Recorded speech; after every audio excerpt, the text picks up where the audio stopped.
Tila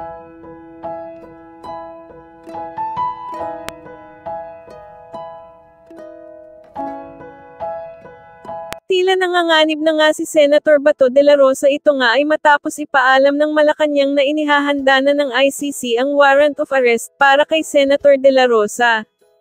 Ayon sa balita, anytime nga daw ay pwedeng arestuhin ang nasabing senador. Handa naman umano si Senator Bato na harapin ang anumang reklamo laban sa kanya dahil naniniwala at alam umano niya sa kanyang sarili na malinis ang kanyang konsensya at wala siyang pagkakasala kung kanino man. Narito panoorin ang video sa magaganap na pagdakip kay Bato de la Rosa. Baka po gusto lang mag-comment ng palasyo sa naging pahayag ni Senator Bato de la Rosa kahapon nung napag-usapan nga po yung possible ICC arrest niya dahil po kay nasabi ni E.S. Bersamin. Ang sabi niya po, ewan ko, mahilig sila sa gano'n na kapag may mainit na issue na pinupukol sa Malacanang, pinag-uusapan na naman ang tungkol nangyari kay FL, ngayon gagawa sila ng issue about ICC and a senator to divert the issue. Mahilig ang mga tao dyan sa Malacanang gumawa ng panibagong issue kahit old issue to divert people's attention. Okay, yun nga. Sinulat ko po para matandaan ko. Unang-una po, yung possible ICC arrest, hindi po to old issue. Every now and then, may nadidinig po tayo na maaaring mailabas ang warrant of arrest. At hindi rin po issue ang ICC, yung case na pending before the ICC. Pangalawa, ang sinabi po ay mahilig po ang mga tao dyan sa Malacanang gumawa ng panibagong issue, kahit old issue, i-recycle to divert people's attention. Sa aking pagkakatanda, wala naman po tayong na-erase na mga old issues, maliban lang kung ito ay related sa itinatanong sa atin. Sino po ba yung mahilig mag-raise ng old issues na sa ating pagkakatanda ay nagkaroon pa po ng hearing patungkol sa isang pre-operation ng PIDEA na ang taon pa ay 2012. Parang wala naman po akong natatandaan na meron tayong nire-raise na ganung mga klaseng issue. At sinasabi po ay diversionary tactic. Okay, unang-una po, ang issue po patungkol sa peke na police report or altered na police report ay hindi naman po ang Malacanang ang nag-raise niyan, nag-issue niyan.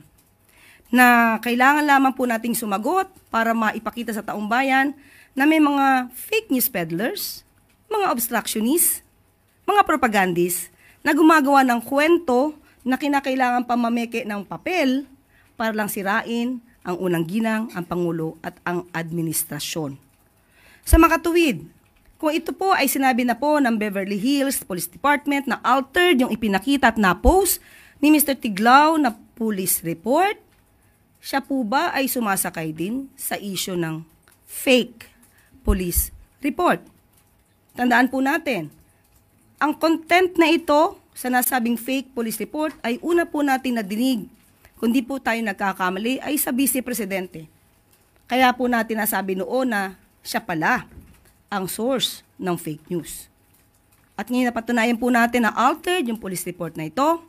Kailangan pa kayang sumakay ni Senator Bato de la Rosa? Siya po ay napaso na noon sa fake video na AI generated pala.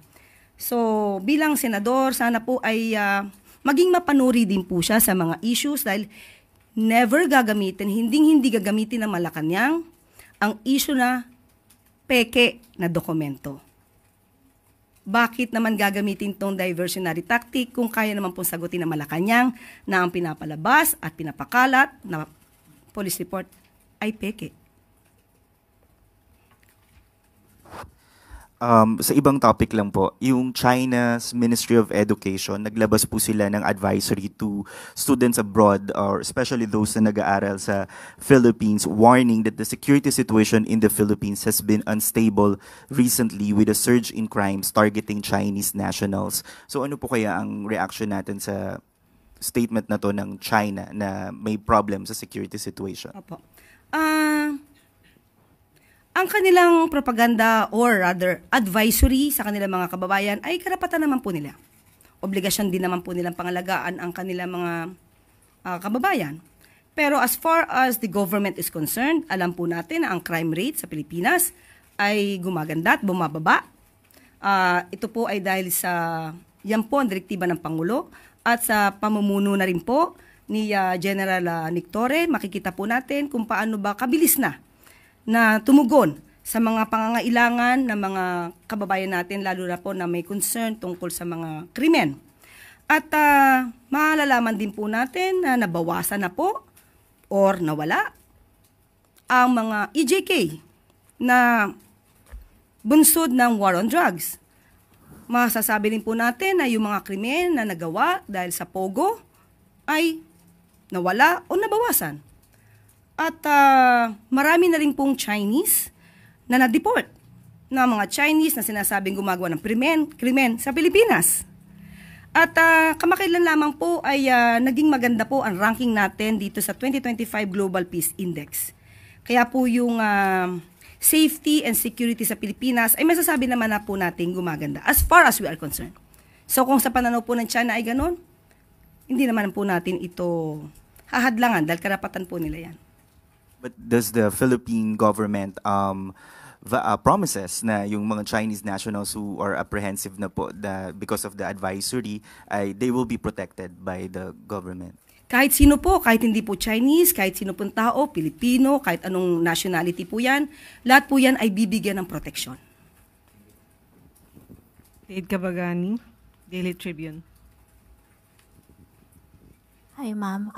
Senator Kiko Pangilinan has filed a bill seeking to prohibit political dynasties in the country. What is the take of Palas on this proposal, given that Marcoses is considered one of the acknowledged political dynasty in the Philippines? And so the Dutertes on the opposition, nakikita po ba natin yung openness ng Pangulo to support the legislation of this proposed measure? I-define muna po nila talaga kung ano ba yung political dynasty dahil hindi naman po makakapagsang-ayon, hindi naman po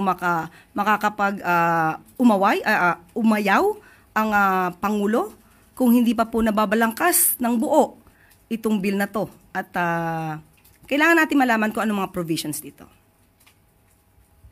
Pia Gutierrez, ABS-CBN. Hi, ma'am. Ma'am, there's a fierce debate online regarding the proposed measure by Senator Lacson. And the measure aims to penalize children who refuse to take care of their elderly parents. Others are saying that it's unfair that the state will pass on the responsibility of caring for the elderly to their children just because the state has been unable to provide for the needs of the aging population. So may we know the position of the palace on this? Unang-una, alamin natin yung provision dito. Bakit? Meron na po kasing provision sa Family Code, Article 194, kung saan isinasaad na yung magulang at mga anak, they should mutually support each other. Provided na po yan. Ang kaibahan na lamang po siguro dito ay maaaring gawing itong isang krimen dahil ipipinalize. Okay, so in other words, even before, kahit wala pa po sinasabi si Senator Lacson, ito na po ay provided na sa Family Code. Obligado po. Oblige po ang anak, oblige ang magulang na magsuportahan. No? They have to support each other. Now, at ang nakasabi po at sinasabi sa Family Code na dapat suportahan ng anak yung mga magulang na in need. Hindi naman po kailangang suportahan yung hindi nangangailangan na magulang. Okay? Now, pag ginawang krimen, so ulitin natin, kailangan natin makita yung provision. Dahil baka naman may kakayanan talaga ang anak na sumuporta. At in need ang magulang, tingnan po natin kung dapat nga gawin tong krimen. Dahil hindi naman po magiging krimen kung yung mga anak din naman ay in need. So, depende po yan sa sitwasyon. So, depende po yan sa magiging nilalaman ng bill na yan para malaman natin kung mayroon bang basihan para gawing krimen ang isang anak na may kakayanan na sumuporta sa anak pero inabandona ang magulang. Kasi ang magulang na umabandona sa anak, alam natin may krimen yan.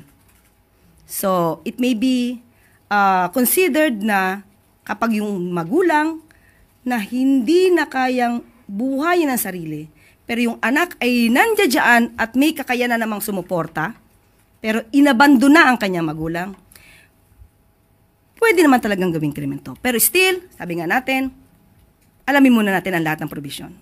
Pero ano po ang masasabi niyo dun sa ongoing criticisms ng publiko sa gobyerno patungkol sa umano'y failure ng gobyerno to provide for the needs or bigyan ng mga benepisyo ang mga elderly for them to be able to fend for themselves kapag matanda na, yung mga magulang kapag matanda na sila at hindi na kailangan umasa sa suporta ng kanilang mga anak? Sa ating pagkakaalam, sa ngayon po ay marami din programa para sa mga senior citizens.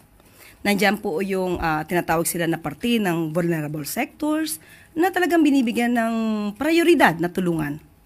Nandiyan na rin po yung sinasabi nating 50% discount sa MRT, LRT. So marami na pong programa sa panahon po ngayon ni Pangulong Marcos Jr. na masasabi nating makakabuti po sa mga elderly. So hindi po rin naman titigil ang Pangulo na tulungan, mas dadagan pa ang mga ayuda para sa mga elderlies natin. So wag muna po siguro maging negatibo dahil at tingnan muna nila kung ano na ba ang nagawa ng administrasyon na ito para sa mga elders. Ivy Reyes, Bilyonaryo.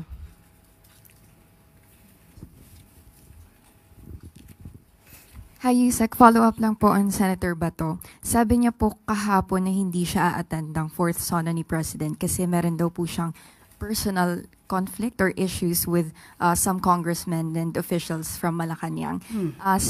Meron po siyang quote dito here. Alangan namang pupunta ako doon ng nakasimangot. Pangit, di ba? May we have the palace's reaction. Okay lang naman po, karapatan naman po niya yan kung hindi po siya pumunta. Pero mas maganda po sana madinig niya po kung ano ang naging trabaho at magiging programa ng Pangulo sa SONA para po hindi siya maligaw. Kasi mas maganda pong pakinggan niya mismo kung ano sasabihin ng Pangulo kaysa mag-rely sa mga fake news peddlers. So sana kung di siya makarating ay mapakinggan niya. Thank you po.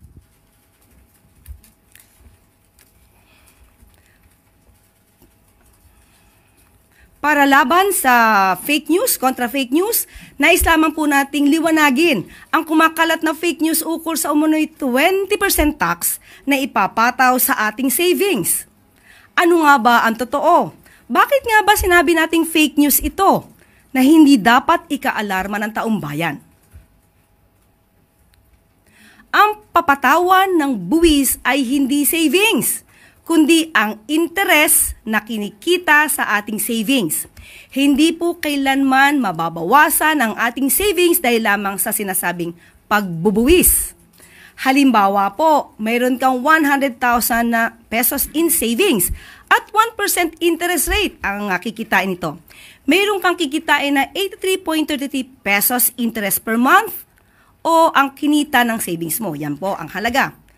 Sa halimbawang ito, ang 100,000 pesos mo na savings ay hindi mababawasan, kundi ang babawasan ay ang interest na 83.33 pesos.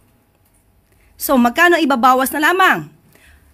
Ang mangyayari po, lumalabas na 16.66 pesos lamang po ang mababawas sa interest na kinita ng savings. Ang halagang ito ay malaking tulong na sa ating mga kababayan bilang kontribusyon na mapupunta sa programa ng pamahalaan na layuning iangat ang pamumuhay ng bawat isa. Pero, bago ba ito? Sa katunayan, alinsunod sa Tax Reform Act of 1997, may 20% tax na ang interes na kinikita ng ating mga karaniwang deposito sa bangko. Matagal na po itong pagbubuwis. Sa totoo po, 1998 pa ito nagsimula. Pero patuloy ang panggugulo ng fake news peddlers at obstructionists. Iniiba na lang ang kwento. Alam naman natin at alam nila ito, pero pilit nilang binabaluktot ang katotohanan para sirain ang tiwala ng taong bayan sa administrasyon. Tulad na sinabi natin, 1998 pa po ito at makikita po ito sa inyong passbook o bank statement. Ang kaibahan lamang ngayon ay ang pagtanggal ng preferential rates sa mga deposito na lock-in sa mas matagal na maturity. Sila po yung nag-avail ng long-term investment o sa madaling sabi ay hindi nila i-withdraw ang pera nila sa loob ng 5 taon kaya mas malaki ang interest na kikitain dito. Dahil investment nga ito at hindi ordinaryong savings. Halimbawa po ulit, sa 100,000 pesos na 5 years ang maturity at 4% interest rate, meron kang kikitain na 333.33 pesos kada buwan. Ang tax nito ay aabot lamang ng 66.66 pesos. Maliit, di po ba? Pero malaking tulong po yan sa gobyerno. Prospective po ang batas. Ibig sabihin, lahat ng nakikinabang na sa preferential rates bago pa maipasa ang batas na ito ay nananatiling exempt o hindi papatawa ng mataas na buwis.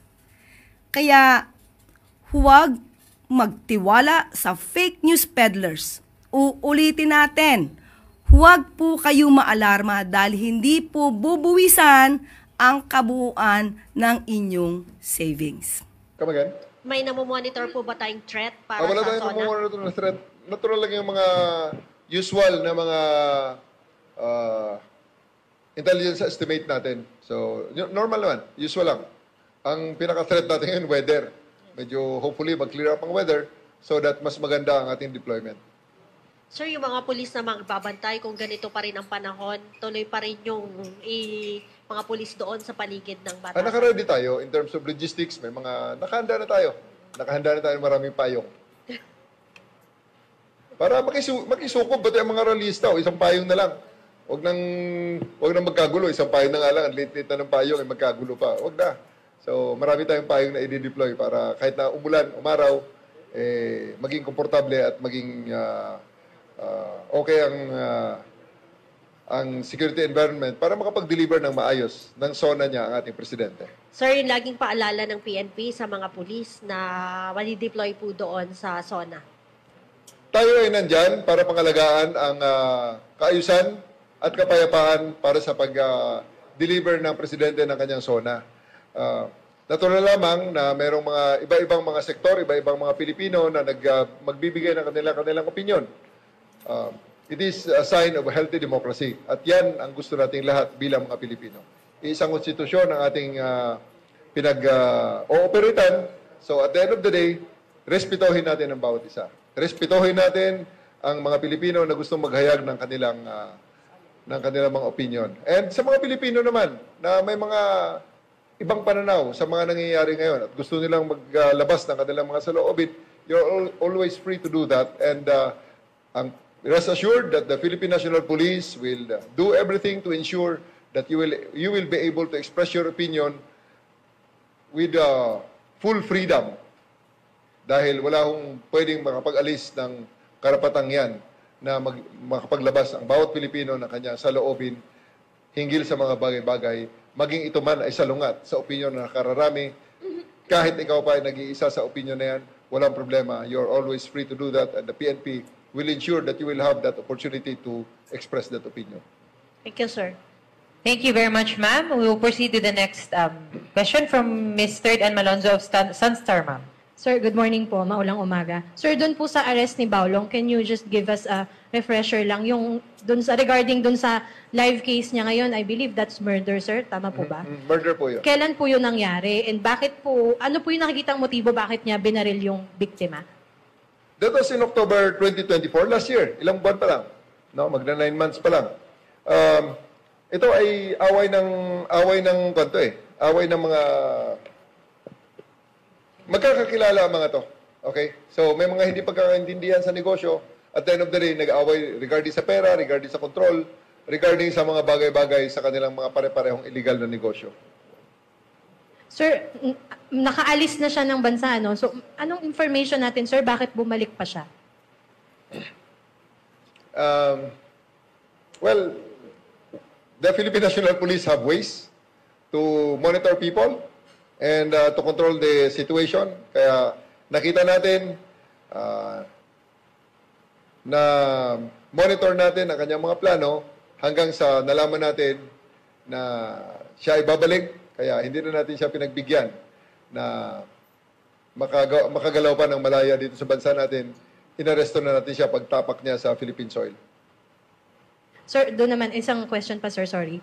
Yung Chinese Ministry of Education, sir, has issued a warning for students Chinese students planning to pursue education in the Philippines dahil unstable daw po ang security situation dito sa Philippines.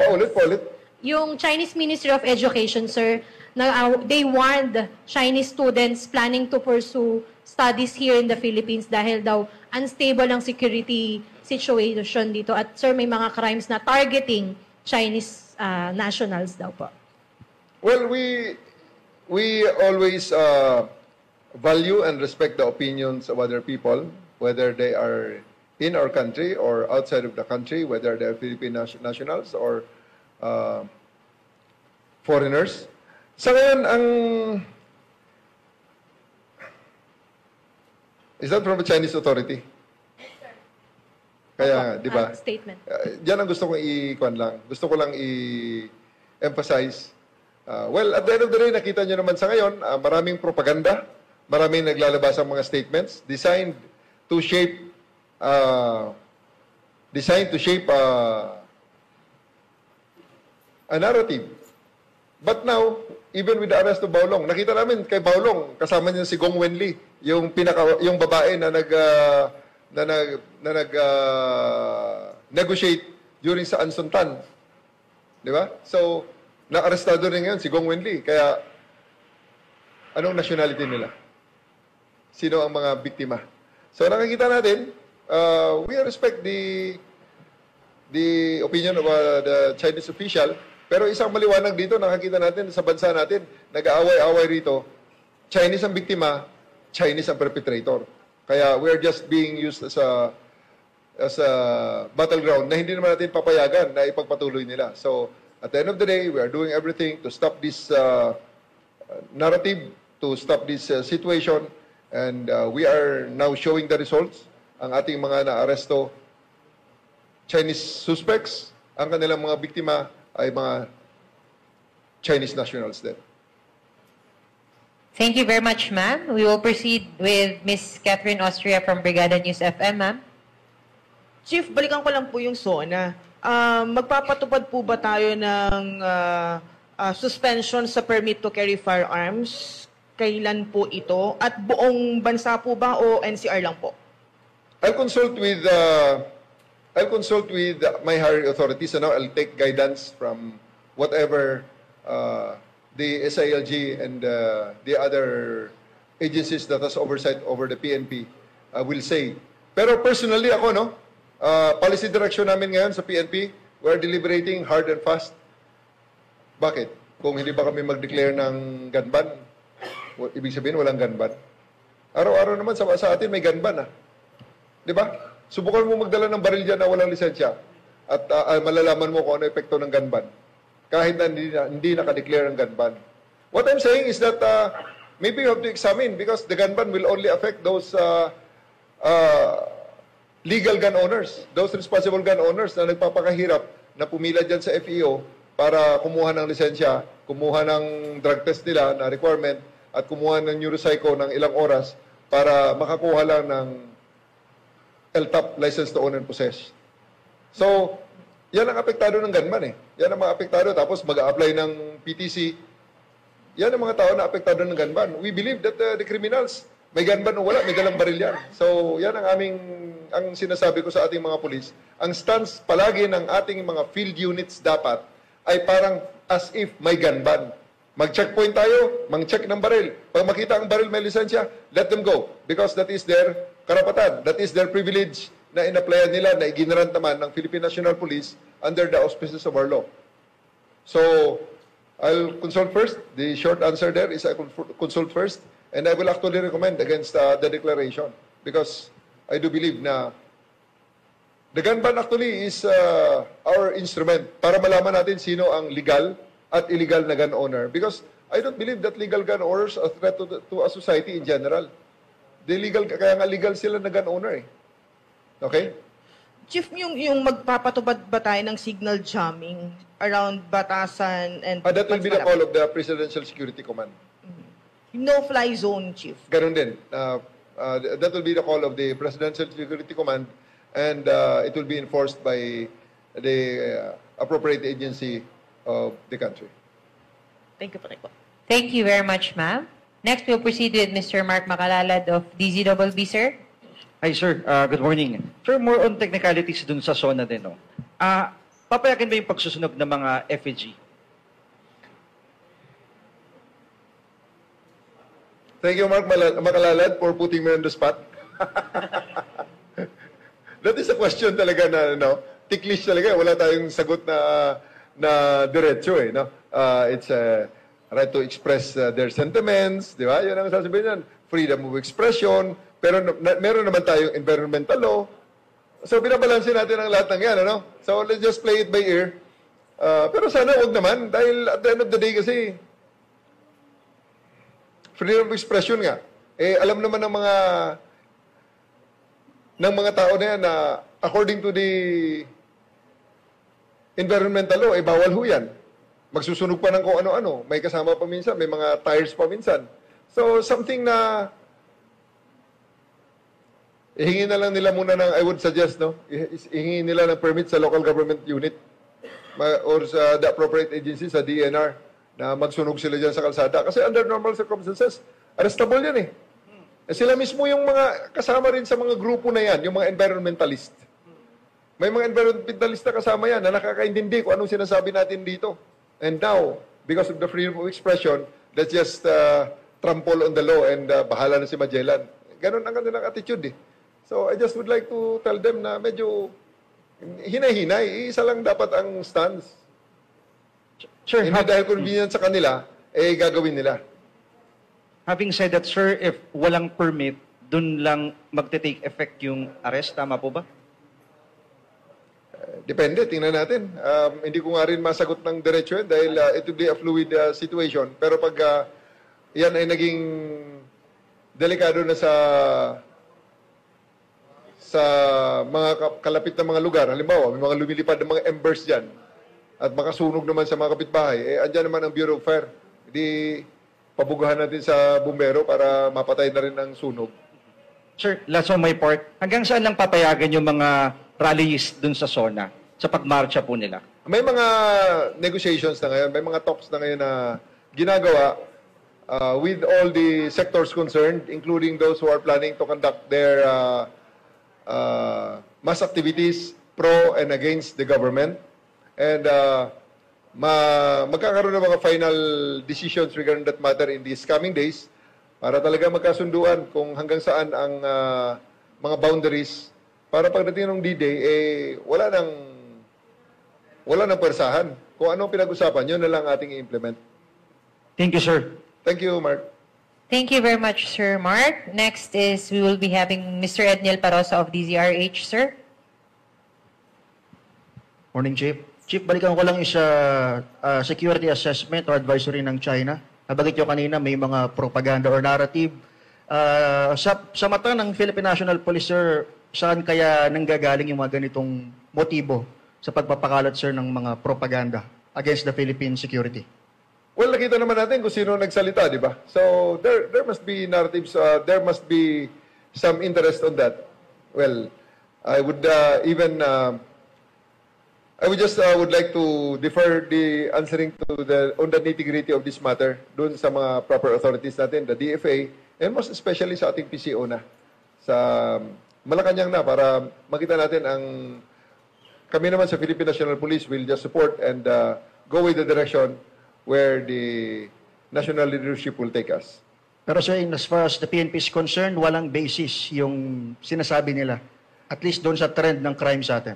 Definitely walang basis. Kasi kung mapansin nyo ngayon, wala na yung mga malalaking krimen eh. In the past few months, I am very sure you will agree with me na wala na tayong nakikita talagang yung may mga pagbaba ng barko, ina-armalite yung tao sa gitna ng Commonwealth, may ina-armalite na government official, wala nang ganun eh. So, may mga kidnap victim na kinikremate, on their own kinikremate ng mga kidnapper. Wala na tayo nakakita ng ganon. Ang mga nakikita nating krimen ngayon, ginagawang krimen, nangyayaring krimen, nasusolve ng PNP. Okay? So nakita natin, Anson Ke, nasolve natin. Yung latest na kidnapping naman na ginawa ng against Chinese nationals na naman, nasolve natin, 12 ang ating nahuli, 6 na Chinese, 6 na Pilipino. So, essentially, the PNP can proudly say that we can actually say that we are on top of the situation. May nangyaring insidente sa Panabo, magpa-practice lang sana tayo ng CIMEX, biglang may tumawag, sir, sandali lang, tigil muna ang CIMEX, at ay live na insidente, may tumawag dito, may baril daw yung tao at may droga. So, rumisponde ang mga pulis natin, pinanood natin sa ating command center, live natin pinapanood. Kung anong ginagawa ng mga pulis natin, na-record natin, na-release natin sa media, para inyong makita na talagang ito, ganito na po ang ating Philippine National Police. Moderno, transparent, at higit sa lahat, talagang we are doing everything within the ambit of the law. Sir, sa ibang topic, alam namin, sir, DOJ na yung magsasalita sa kaso ng Sabongeros. Pero anong update doon, sir, sa mga police na involved, or allegedly involved, sir, doon sa crime? Well, of the 15, 12 ang active, ang 3 ay out of the service na. Yung 12 na yan is under restrictive custody sa atin. Nandyan sila ngayon sa ating facility para sa mga taong naka-restrictive custody. Sir, last week sinabi ni SILG na more or less alam na ng DOJ na yung listahan ng alleged members ng Alpha Group. Sa bahagi ng Philippine National Police, may ginagawa ba tayo sa pag-monitor sa kanila or paano ba ito, sir? Sa paring ng Philippine National Police, kami ay sumusunod lamang sa sasabihin ng DOJ. Balo. Thank you. Thank you very much, sir. And lastly, we'll be having Sir Alfred Dalizon of People's Journal, sir. Masasya na, sir, pero talaga, ganun na talaga ang long and short of it, talagang we're taking cue from the directions of the DOJ. Kasi ikaw na rin nagsabi kanina na the DOJ have already taken cognizance and taking the lead in the further investigation and case build-up in this case. Okay? Thank you.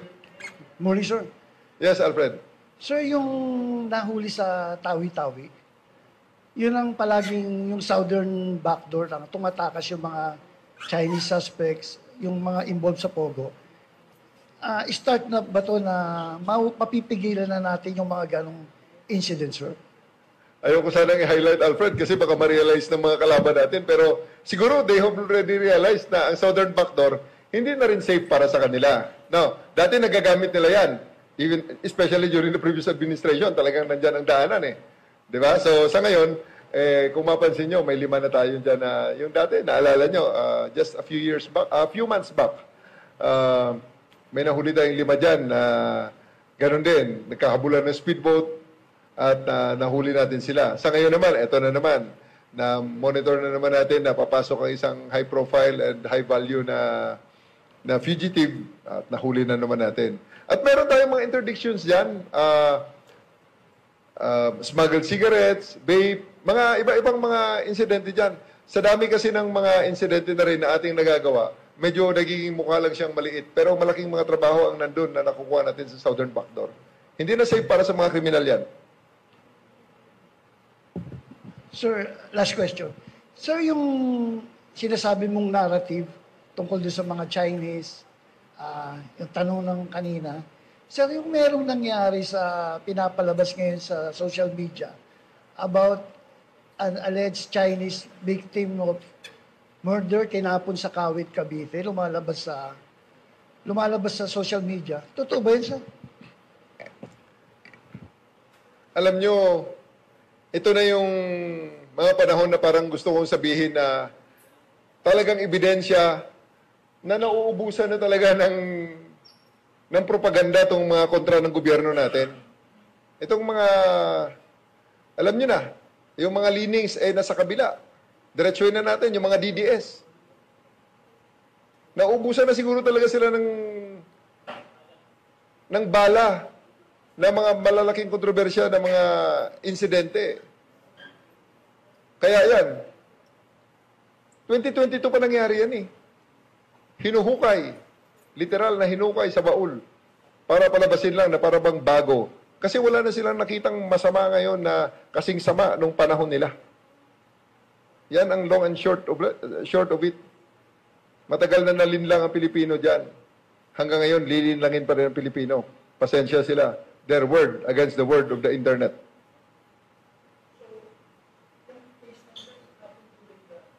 Hindi naman. Early part ng Marcos administration, September yan.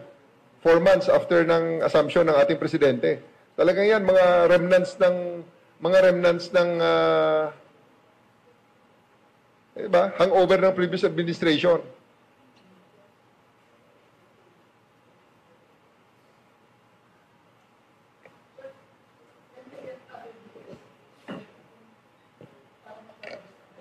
Nakilala yan eh. Ang victim na yan is a 32-year-old Chinese national, allegedly a fugitive in China. May Interpol red notice yan. The family was contacted. They refused to cooperate with the authorities. And the cadaver is now buried in a public cemetery in Cavite.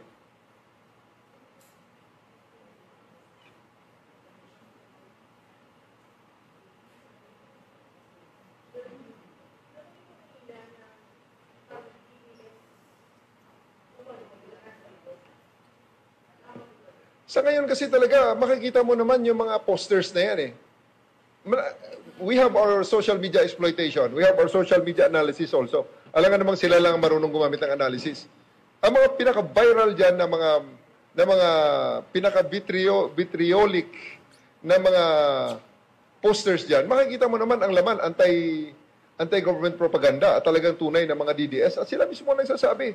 May nakalagay sa kanilang mga profile pictures eh. Bring PRRD home. Yun ang sinasabi nila. So, how do we label them? They are proud to be DDS. Oh. So, we'll call them on that. May nagpalabas yung pulis at saka yung Iranian na nag-away dahil sa isang traffic altercation. That happened during the last days, the waning days of Mr. Duterte's term. So bakit nga pinapalabas nila na para bang nangyari kahapon lamang? Wala na kasi silang bala. Yun nga ang masama ron.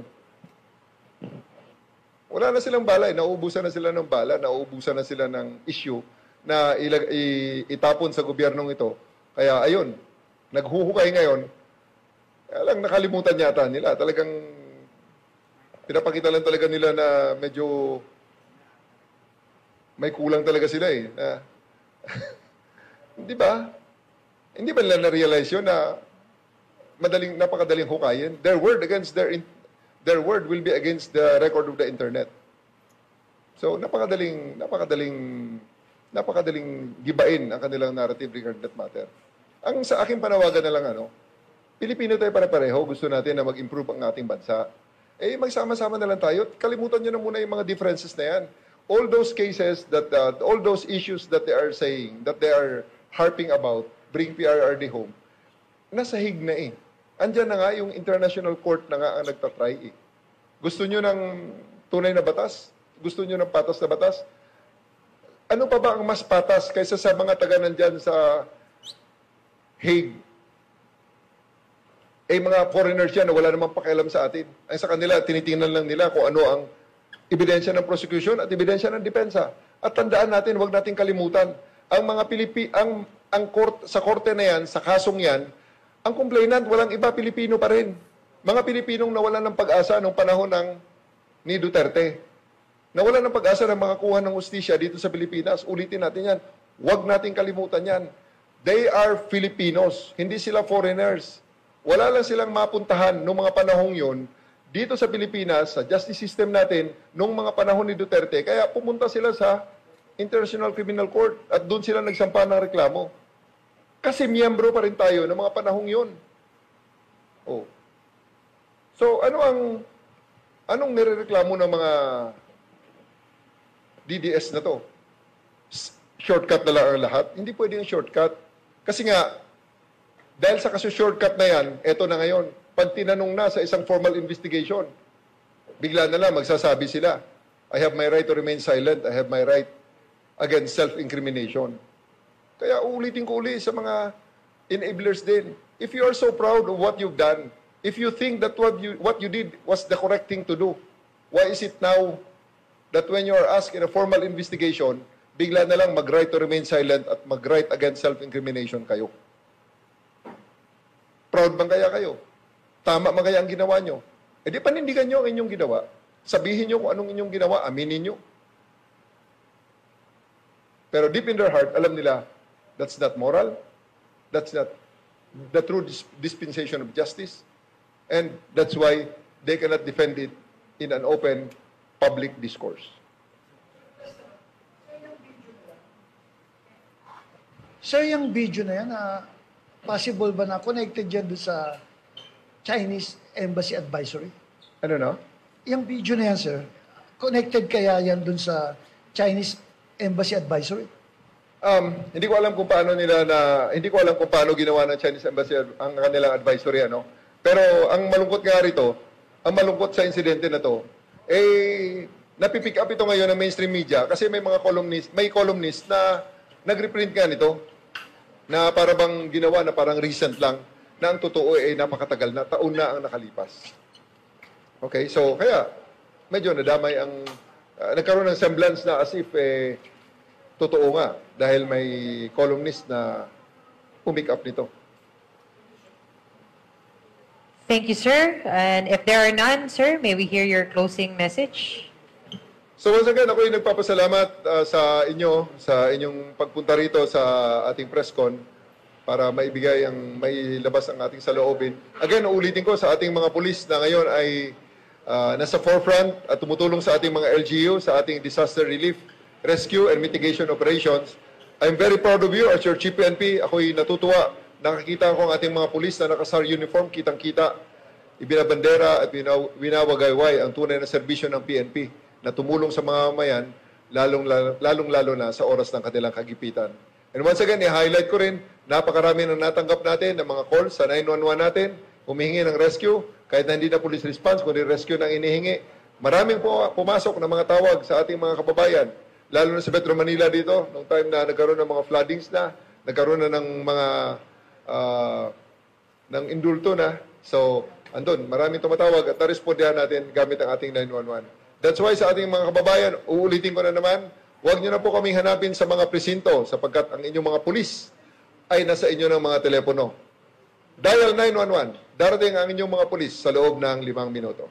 Sa kabila ng masamang panahon na nararanasan ng buong bansa, patuloy si Pangulong Ferdinand R. Marcos Jr. sa pagmonitor ng sitwasyon ng ating mga kababayan na naapektuhan ng bagyo at pagbaha. Upang siguraduhin ang kaligtasan at kapakanan ng mga nasalanta, ipinag-utos ng Pangulo sa mga ahensya na gawing prioridad ang pagresponde sa mga stranded na mga binahang komunidad at mga evacuees. Ayon sa Pangulo, kailangan paigtingin at palawakin pa ang ongoing clearing and relief operations para siguruhin na walang kababayan natin ang maiiwan sa panahon ng kalamidad. Bago po kami umalis ng Maynila upang pumunta sa Amerika, nabigyan ko na ng instruction ang lahat ng ating mga ahensya na paghandaan ang naging baha dahil sa napakalakas na ulan. Sinabihan ko na ang OCD, DOTR, DOH, DOST, DSWD, DPWH, DOE at saka DILG at lahat pa ng lahat ng ahensya na magtrabaho sila at mag-coordinate sila upang tiyakin na ligtas ang ating mga kababayan. Tinitiyak natin na merong transportasyon at siyempre ay tinitiyak natin na may sapat na supply ng tubig, sapat na supply ng kuryente at lahat ito ay para sa pangangailangan ng mga naging biktima nitong pagbaha at malakas na ulan. Ipinag-utos ni Pangulong Marcos Jr. sa mga ahensya ng pamahalaan, maging sa lahat ng government personnel na itigil ang lahat ng SONA-related preparations at unahin ang pagtulong sa mga komunidad na apektado ng baha. Bunsod ito ng mga ulat na natanggap ng Pangulo na may mga government personnel na nagkakabit ng SONA materials sa halip na asikasuhin ang kalagayan ng taong bayan. Alam po nating lahat na ang utos ng Pangulo ay magtrabaho tayo para sa taong bayan at iyan naman ang ginagawa ng mga kawani ng gobyerno. Kapuri-puri po kayo, pero hindi po ito napapanahon na unahin ito kaysa sa kaligtasan ninyo at kaligtasan ng mga mamamayan. Agarang ipinag-utos ng Pangulo sa DPWH na ihinto ang operations ito at sa halip ay ibaling ang atensyon sa immediate response, katulong ang iba pang ahensya ng pamahalaan. Klaro ang gusto ng Pangulo. Ituon ang lahat ng kakayahan at available resources ng gobyerno upang tiyakin na ligtas at nasa maayos na kalagayan ang lahat ng apektado ng mga lawakang pag-ulan at pagbaha. At mayroon po tayong babasahin na announcement at statement po from the Executive Secretary. The President is dismayed by reports that government personnel are putting up SONA-related materials in public areas while many communities are battling heavy flooding. Let me be clear, all SONA-related preparations are hereby ordered immediately suspended. The Department of Public Works and Highways, along with all concerned agencies, must put full attention and exclusive focus on flood response and relief operations. The President's directive is to focus all efforts on ensuring the safety and welfare of the Filipino people, especially during times of crisis. All government agencies are expected to act accordingly. Ngayong araw ay makakasama natin ang iba't ibang ahensya ng pamahalaan upang magbigay ng ulat tungkol sa kani-kanilang operasyon ukol sa bagyo. Makakasama natin si Engineer Christopher Perez, Chief of Weather Forecasting Section ng DOST Pag-asa, para bigyan tayo ng ulat tungkol sa lagay ng panahon na maaasahan natin sa mga susunod na araw. Magandang araw po, Sir Christopher.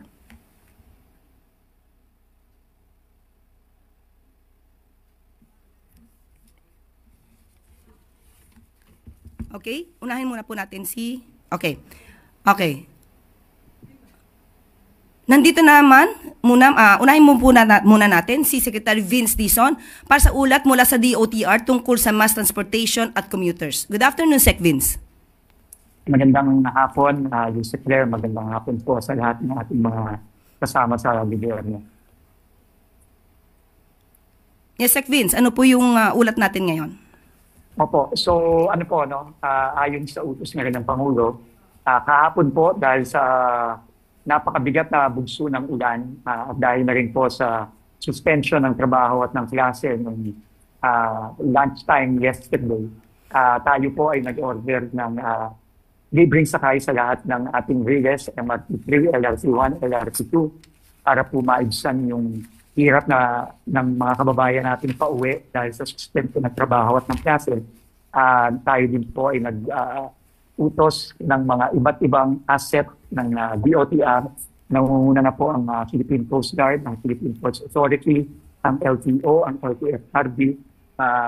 Kasama na rin po ng iba pang mga ahensya, tulad ng Office of the President at ng ating Armed Forces at Kapulisan. Marami pong mga bus at truck na dineploy po natin sa iba't ibang rota sa Metro Manila para po sunduin ang mga na-stranded ng ating mga kababayan. Yung pong mga bus at truck na yon ay tuloy-tuloy natin dineploy ngayong araw dahil po tuloy-tuloy pa rin po ang pagbuhos ng ulan at sa kasalukuyan po ay bumabiyahe po ang ating mga iba't ibang mga truck, iba't ibang mga bus. Lahat po ng asset natin pwedeng ma-deploy, dineploy na po natin. At nagpapasalamat din po tayo sa ibang ahensya tulad ng MMDA, ng Armed Forces of the Philippines, ng PNP, ng Office of the President at lahat po ng iba't ibang ahensya natin na tumutulong dito. Libo-libo na rin itong mga kababayan natin ang naiuwi ng safe at naiwas po dito sa napakabigat na buhos ng ulan. So tuloy-tuloy po tayo, Yusek Claire. Dito hanggat hindi gumanda ang panahon, tuloy-tuloy po tayo. Ikalawa po, gusto ko din report, ayon na sa utos ng Pangulo, nagpapasalamat po pala tayo sa MMDA dahil sila po ay nagtumutulong sa atin sa pag-clear ng mga debris natin sa mga drainage. Ang San Miguel Corporation po na in charge sa construction ng MRT7 at sila din po ang gumawa ng Skyway. Dinulog na po nila ang mga panawagan na ayusin itong mga nakakadagdag sa pagbaha dahil sa mga bara, sa mga drainage o sa pagbagsak ng tubig mula sa Skyway. Binibilisan na po nila ang pag-address sa mga problema ito ngayong araw at tuloy-tuloy po yan hanggat ma-address to. So ano po, no, tuloy-tuloy po tayo at ngayon nga po, nandito po ako sa mga terminal natin ng bus para naman siguruhin na yung mga bumabiyahe natin, mga kababayan papuntang pizza, lalo na papunta ng norte kung saan mabigat din ang epekto ng bagyo at malakas din ang ulan, safe and sound po sila. So tuloy-tuloy po tayo dito sa DOTR at salamat po sa lahat at mag-ingat po tayong lahat. Maraming salamat, Sec Vince. Kasama rin po natin si DSWD Secretary Rex Gatchalian para bigyan tayo ng report sa relief operations and preparations sa mga area na pinaka-naapektuhan ng bagyo. Sec Rex? Magandang hapon, Yusek Claire. Magandang hapon sa inyong lahat. Una, gusto kong sa huli naming talaan, gusto ko i-report na meron na tayong 490,418 na affected families, kung saan ang 14,191,000 families ang ngayon nakatira sa mga iba't ibang evacuation centers natin. Meron tayong tumatakbo na around 500, meron tayong 500 na evacuation centers na nakabukas nationwide. Nag-utos ang ating Pangulo na sa ganitong mga panahon siguraduhin na ang ating mga pamilya na apektado ay may sapat na pagkain at walang nagugutom. Sa katunayan, Yusek Claire, as we speak, 92,590 na family food packs na ang na-release ng DSWD mula nagsimula ang bagyong Krising hanggang sa ngayon na may mga low pressure area. At tuloy-tuloy pa ho tayo. Alam naman natin na ang first line of response ay ang mga local government units, pero alam rin natin na limited ang kanilang mga capacity. Alinsunod sa utos ng ating Pangulo, sinisigurado ng DSWD na ready tayo sumuporta sa ating mga local government units para mabigyan ng tuloy-tuloy na pagkain ng ating mga affected families, lalong-lalo na ang nakatira sa loob ng evacuation center. Bago tumama ang bagyong Krising, tulad na napaulat last Friday, ang national stockpile natin o ang stockpile ng mga family food packs na nakaimbak sa mahigit kulang-kulang 1,000 na warehouse sa buong bansa ay binibilang natin sa 3 million na family food packs. Tuloy-tuloy pa rin tayo sa pag-produce. Hindi ibig sabihin na dahil may 3 million na tayo sa bodega, tumigil na tayo. Sa katunayan, ang ating repacking center sa Pasay at sa Cebu, tuloy-tuloy ang production. Nakaka-produce sila ng tig to 20,000 kada araw para masigurado natin na makasunod tayo sa instruction ng ating Pangulo na walang pamilyang Pilipino na apektado ang magugutom. Maraming salamat, Yusek Claire. Maraming salamat, Sec Rex. Nandito rin po si MMDA Chairman Romando Artes para magbigay ng situation report sa flood monitoring at clearing operations sa mga komunidad at lansangan na naapektado ng baha. Magandang araw po, Chief Artes. Chair Artes. Magandang hapon po, Yusek Claire at sa ating mga tagapanood. As of 11 a.m. Sa buong Kamaynilaan within 24 hours ay mahigit 500 po ang naging pagbaha, incidents ng pagbaha sa iba't ibang areas. As of 11 a.m. naman po, nabawasan na rin po ito ng up to 273 na lamang. Iba't iba po ang degree ng lalim ng tubig. Merong gutter deep at meron din naman pong malalalim. So mahigit 200 naman na po yung humupa or nawalan na ng tubig. Alinsunod po sa kautusan ng ating Pangulo, tayo po ay nag-prepare at walang tigil sa pagtatrabaho para ma-ensure po na handa ang ahensya na tumugon na hamon na dala po nitong ulan ng habagat. Meron po tayong 500 personnel, 6 buses, 2 military trucks, 2 rubber boats at 4 aluminum boats at mahigit 500 personnel po na rescue personnel na nakaantabay at ready for deployment. And as we speak, yung pong aming search and rescue boats at military truck ay papunta po ng Malabon para po tumulong sa paglilikas dahil nagkaroon na po sila ng preemptive evacuation sa mga oras na ito. Tayo po ay nakikipag-coordinate din kay Sec Vince Dizon regarding po sa libreng sakay kung sakaling meron pong may stranded tayong mga kababayan. Kahapon po nag-deploy kami ng mga sasakyan, buses and military trucks para po maitawid yung ating mga kababayan, particularly sa Commonwealth, papunta po ng Fairview. Gusto ko rin po magpasalamat kay Sec Vince. Agad po siyang tumugon doon sa ating mga concerns regarding po sa Skyway at sa MRT-7 para po mawala yung or mabawasan yung paglalim ng tubig sa ibang areas na naaapektuhan po ng construction ng Skyway at MRT-7. Tuloy-tuloy naman po yung mga declogging activities natin.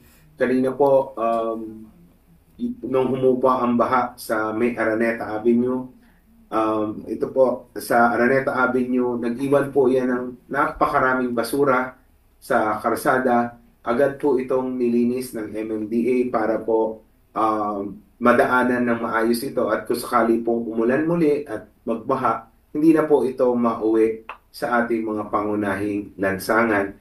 Yung ating naman pong 71 pumping stations, lahat po ay gumagana ng full capacity. Yun nga lamang po, medyo nakakabawas po sa efficiency ng ating mga pumping stations. Yung po mga basura, kanina pong umaga, yung sa isa lamang po namin pumping station, ay may nakuha kaming sofa, ref, at malalaking tipak ng kahoy na mukha pong itinapon sa mga daluyan ng tubig. Ito po mga ganitong klaseng basura ay nakaka-apekto po sa efficiency ng ating mga pumping stations. Kaya po kami, Yusek Claire, ay nananawagan sa ating mga kababayan na sana po linisin po natin ang ating mga paligid at wag po tayo magtapon ng basura sa mga daluyan po ng tubig. Yun lamang po, Yusek Claire, at magandang umaga. Maraming salamat, Chair Artes. At para naman po magbigay ng ulat tungkol sa nationwide emergency response at public safety, makakasama natin si OCD Assistant Secretary Rafi Alejandro. Good afternoon, ASEC Rafi. Yusek Claire, good morning. Good afternoon po. Kami naman po sa OCD ay naka-red alert ngayon. Buong NDRRMC ay naka-full alert. Kaya lahat po ng mga ahensya ay naka-ready. We have around 15,057 SRR units from the Armed Forces of the Philippines, ang Coast Guard halos 5,000, sa PNP 817, and ang Bureau of Fire Protection natin 26,773 SRR units. Kasama po natin dyan ang ating DPWH na meron pong naka-ready clearing teams, no, na umaabot na 5,706 teams. And then kasama natin sa logistics yung DSWD na tinutulungan natin mapadala ng mas mabilis yung kanilang mga relief items or mga food packs sa mga nangangailangan po. So we are ready to provide air support and transportation support. So meron po tayong naka-standby na 1,600 trucks from the different armed units or uniform services. Kasama na rin dyan yung ating 9 fixed-wing aircrafts and 28 rotary airplanes, helicopters. So naka-ready po kami, naka-activate po ang ating Interagency Coordination Cell dito sa Camp Aguinaldo. At kanina po nag-meeting kasama si Secretary Remulla at naghahanda tayo ngayon para sa parating na low pressure, no, or nandito na yung habagat na tuloy-tuloy nating nararanasan since Tuesday last week. So kami po ay nakahanda. Yun na po ay tugon sa kautusan ng ating Pangulo na dapat po ready tayo at na magbigay tulong at magbigay ng mga ayuda doon sa mga LGUs na nangangailangan po. Maraming salamat, ASEC Rafi. Para naman sa ulat tungkol sa epekto ng bagyo sa irrigation systems at water level sa mga dam, makakasama natin si Ma'am Josephine Salazar, Deputy Administrator ng National Irrigation Administration. Magandang araw po, Ma'am Josephine.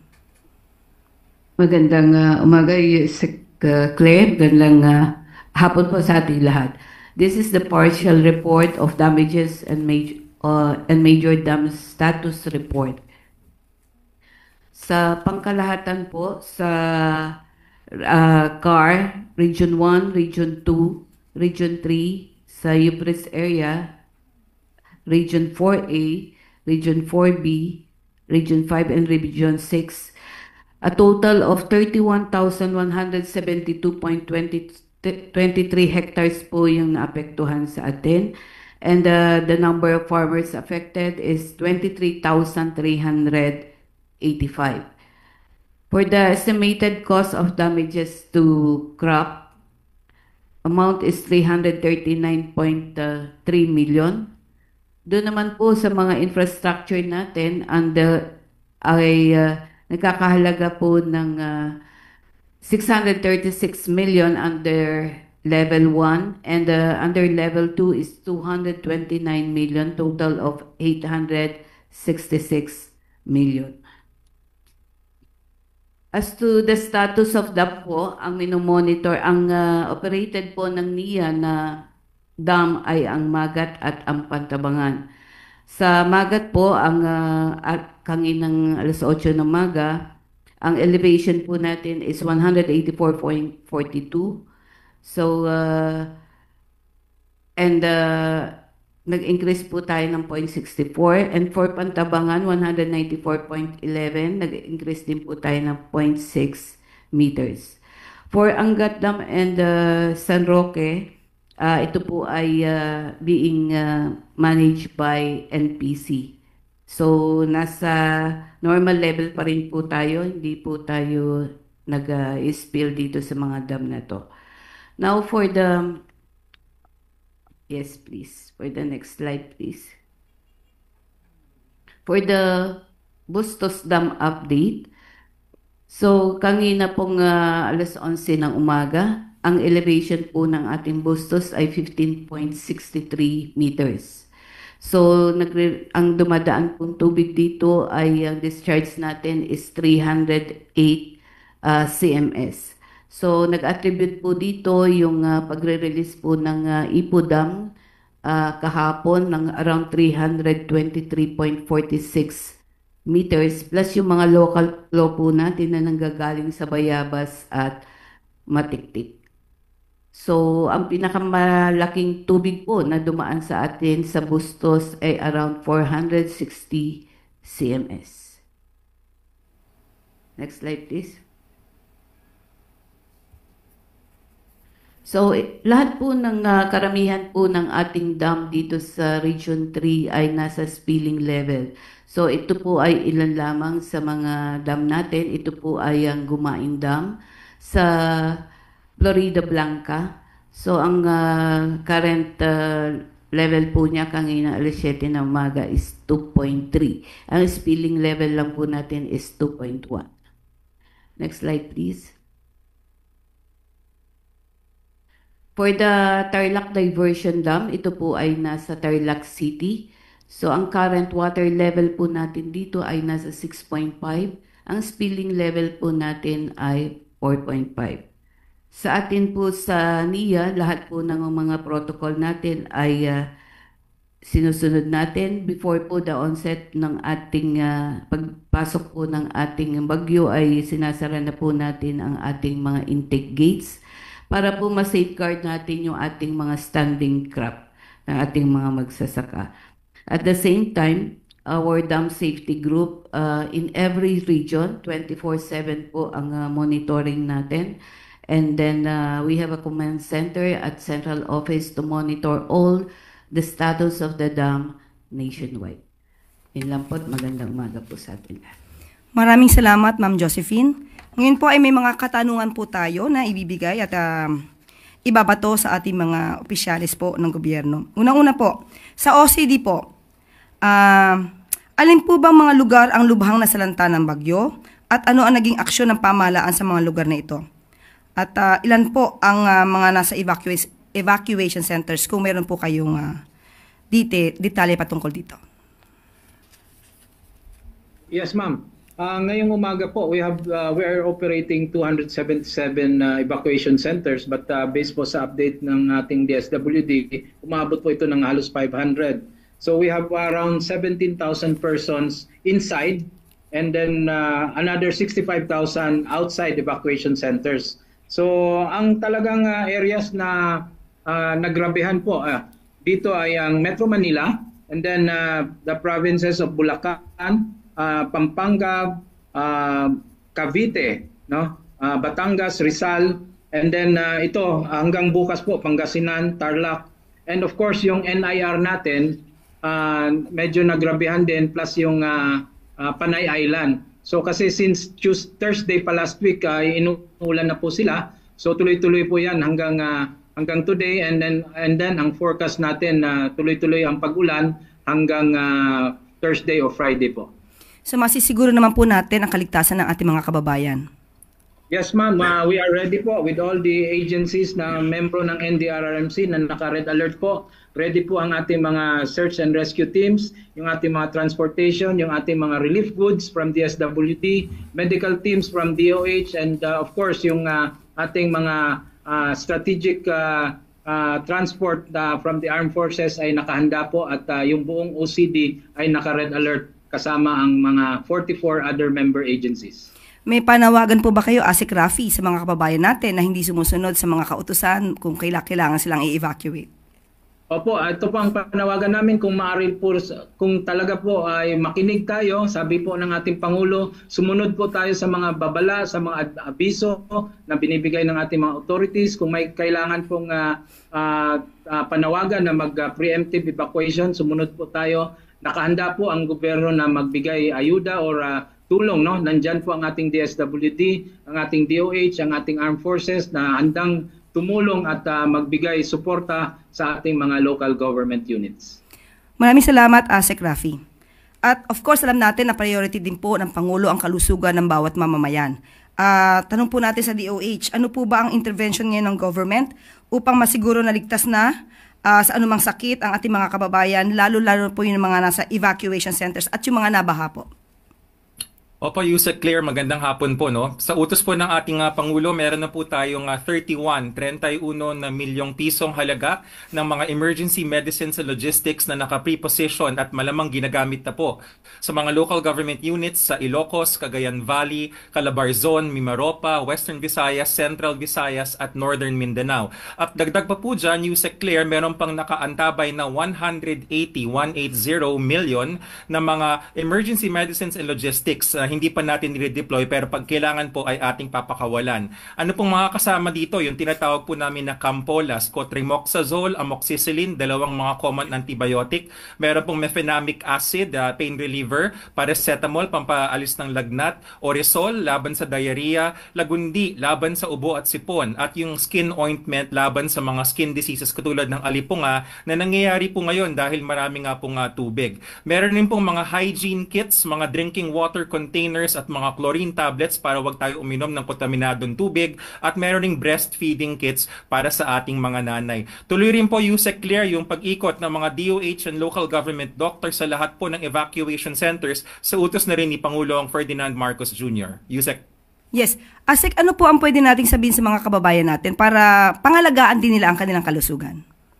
Opo, sa ngayon po mahalaga po yung anunsyo ng ating kasamahan si Asik sa ating OCD, no. Pag sinabi ho talaga evacuate, marami ho kasing mga peligro sa kalusugan na maiiwasan kung tayo po ay malilikas bago pa man dumating ito. Halimbawa, yung pagkalunod. Pag meron ho tayong baha at bago pa man dumating yung baha, pag sinabi ng OCD ng LGU evacuate, iwas na po tayo para hindi tayo kailangan saklolohan dahil nalulunod tayo. Ikalawa po, yun pong ating tubig, pakuluan natin palagi kung wala tayong chlorine tablets. 2 minuto ho para hindi kontaminado at safe ang iinumin. At ikatlo, kung tayo man po ay napalusong sa baha, kasama na po ang ating mga kasamahan sa gobyerno, ang mga rescuers. Nandito po ang DOH at ang mga LGU doctors. Pwede ho namin kayong resetahan ng ating prophylaxis para hindi tayo magkaroon ng leptospirosis. Ang sintomas ng lepto, Yusek, hindi lumalabas yan in the next few days, mga 2 weeks later pa ho. Pero kung mabibigyan tayo ng gamot, agad-agad hindi po lalabas yun. Yusek? Yes, Asek. Anong pwede nilang maranasan para sabihin nila, uy, mukhang may lepto na ako. So, ano po yung nararanasan nila? Sa simula po, Yusek, maaaring wala, pero kung after mga 2 weeks ang nangyayari po dyan, merong lagnat, sumasakit po yung kalamnan, yung mga kasukasuan, yung kalamnan natin, pwede rin pong magkaroon ng paninilaw, ng balat, saka ng mata, nag-iiba po ang kulay ng dumi. Ang mga tinatamaan ho kasi ng lepto, yung bato, yung kidneys, kaya madalas sa dialysis. Pwede rin yung ating baga, pwede rin yung ating puso, at kung malala po, pati yung utak, Yusek, pwedeng tamaan, pwede pong ma-ICU ang isang pasyente. Kaya pati po yung ating mga kasama samahan sa MMDA, yung mga nagki-clearing operations, magbotas ho kasi yung burak na natuyo po kahit wala ng tubig yan, pwedeng meron pa ho yung mga mikrobyo ng leptospirosis. Nandito po ang DOH para sa inyo. Asik Albert, isa pa po, tanong natin, kapag let's say ikaw ay sumulong sa baha at alam mo na let's say may sugat ka at mukha maapektuhan ka ng lepto, kailangan na ba agad pumunta sa clinic, sa ospital, sa doktor para makahingi ng gamot kahit wala pa po sila nararanasan ng simptomas? Opo, tama po yun, Yusek, no? Kahit wala pa ho tayong nararamdaman ng sintomas, basta ho dumaplis sa balat natin yung tubig baha. Ang ginagamit nga ho namin pahintulad, yung pang tubig baha, parang tubig ho yan ng inidoro. Kung tayo nga po yung mapahawak doon, naghuhugas ka agad tayo. So soap and water ka agad. Tapos, kumonsulta ho tayo kasi yung gamot, pwede naman hong ibigay ng libre sa ating mga government health center para wag ho tayong mauwi sa leptospirosis. Sa ngayon po, sa pag-iikot po ninyo, ano po yung mga kondisyon na po ng mga evacuees natin? Ang kondisyon po natin, kakatapos lang po ng rounds ni Secretary Ted Herbosa sa Marikina, nagpunta po siya at tutuloy po yan sa mga ibang evacuation centers. Nakikita po namin na ang karaniwang sakit po ngayon ay ang ubo at sipon. Dala na rin po ng pabago-bago na panahon. Mabuti nga po umaaraw na welcome po yan, pero alam po natin nagkakaroon ng iritasyon sa ating lalamunan at maaaring meron rin po mga simptomas tulad ng ubo at sipon na meron tayong mga virus. Huwag po mag-alala, hindi po yan delikado. Basta tayo po ay naguhugas ng kamay at nagsusuot ng face mask kung kailangan kung may sintomas, may iiwasan po yan. Salamat po, Asik Albert ng DOH. Punta naman po tayo sa DSWD. Sec Rex, mukha pong napasubok na po at napasabak na po ang ating automated repacking machine. Mukhang talaga pong napakinabangan mas lalo po ngayong araw. So ang tanong natin... Tama yan. Opo, go ahead po. Tama yan, Yusek Claire. Alam nyo, kung dati-rate, nung mano-mano yung repacking natin or semi-automated, nakaka-produce lang kami ng 8 to 10,000. Ngayon, na-doble natin yung capacity natin all the way to 20,000. Kaya nga, mabilis na nakakapag-responde tayo at ngayon may mga pumapasok na request mula sa mga local government units para sa kanilang mga constituent. Tuloy-tuloy po nating pinoprocess yan. So ngayon po, Sec Rex, sapat na po ba yung bilang ng mga prepositions food packs sa mga biktima po? Yusek Claire, tulad na nasabi ko, we have close to 3 million bago tumama si Krising.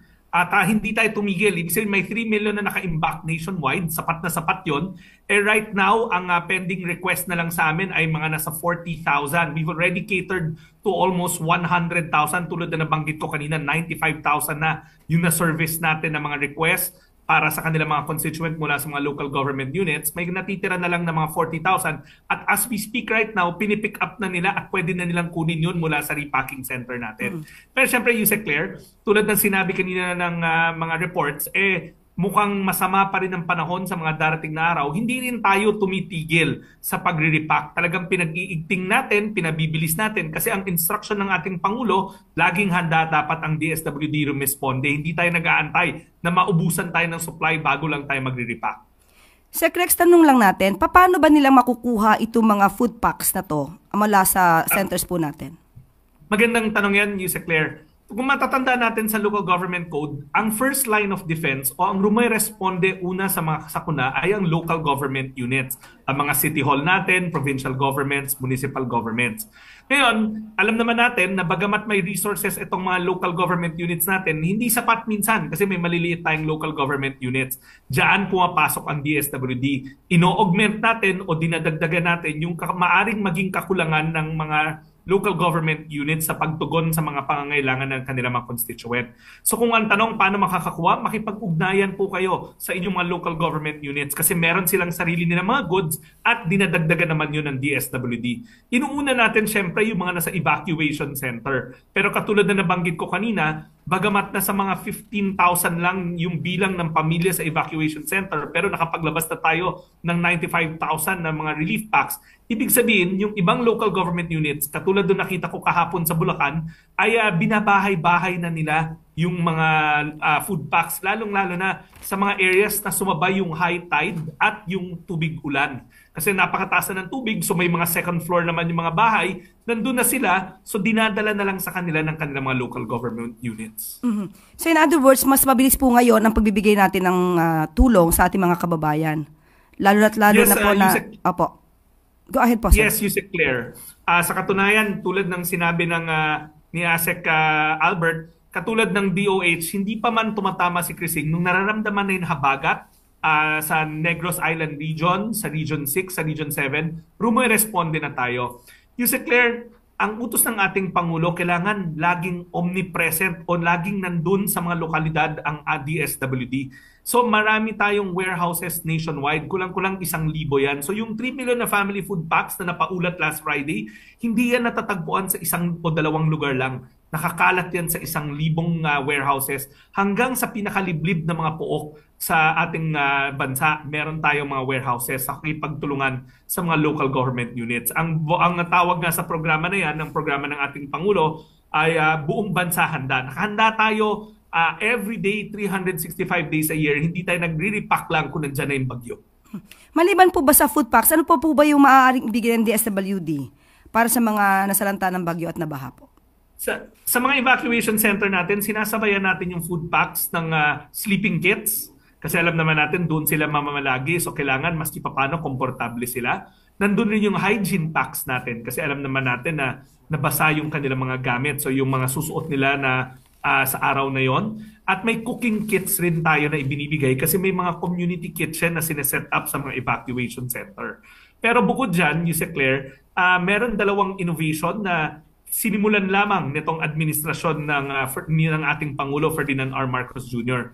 Una, may binibigay na rin tayo yung ready-to-eat box natin. Anong ibig sabihin? Kasi 'di ba, pagkalikas sa kanila, syempre pagdating sa evacuation center, kadalasan hindi pa nasa-set up yung community kitchen. So importante na may kain kaagad ang pamilya. So doon sa ready-to-eat box, pag binuksan mo, nandun na yung mga high-protein cookies, yung mga luto na pagkain na easy-to-open cans at meron na doon mga kubyerto sa loob ng ready-to-eat box. So, habang sineset up ang kitchen, may nakakain na yung pamilya. Pero bukod pa dyan, meron din tayong water purifying or filtration na mga mekanismo. Yan yung nakita nyo, ininuman namin ni President Marcos nung isang araw, nung Friday. Napaulat na uminom kami galing sa isang balde na may filter. Tama yon. Etong produkto na to naman, binibigay natin sa mga evacuation center na may kakulangan sa tubig. Self-filtration na siya kahit na galing sa tubig ulan, kahit galing sa tubig sa gutter, katulad nung ininom namin ni Presidente nung isang araw, galing sa rainwater gutter yon, na-filtrate niya at makakainom. Actually, yung produkto na yan, matagal na sa merkado yan, ginagamit yan sa iba't ibang bansa, ngayon lang na-introduce sa ating bansa on a large scale. At para sa kapanatagan ng loob ng lahat, yung tubig na yon, lagi namin pinapatest rin sa DOH, sa FDA, para masigurado na malinis at kaaya-aya yung tubig na iniinom. Pero ang Pangulo na natin mismo ang uminom last Friday mula doon sa water filtration system na yon.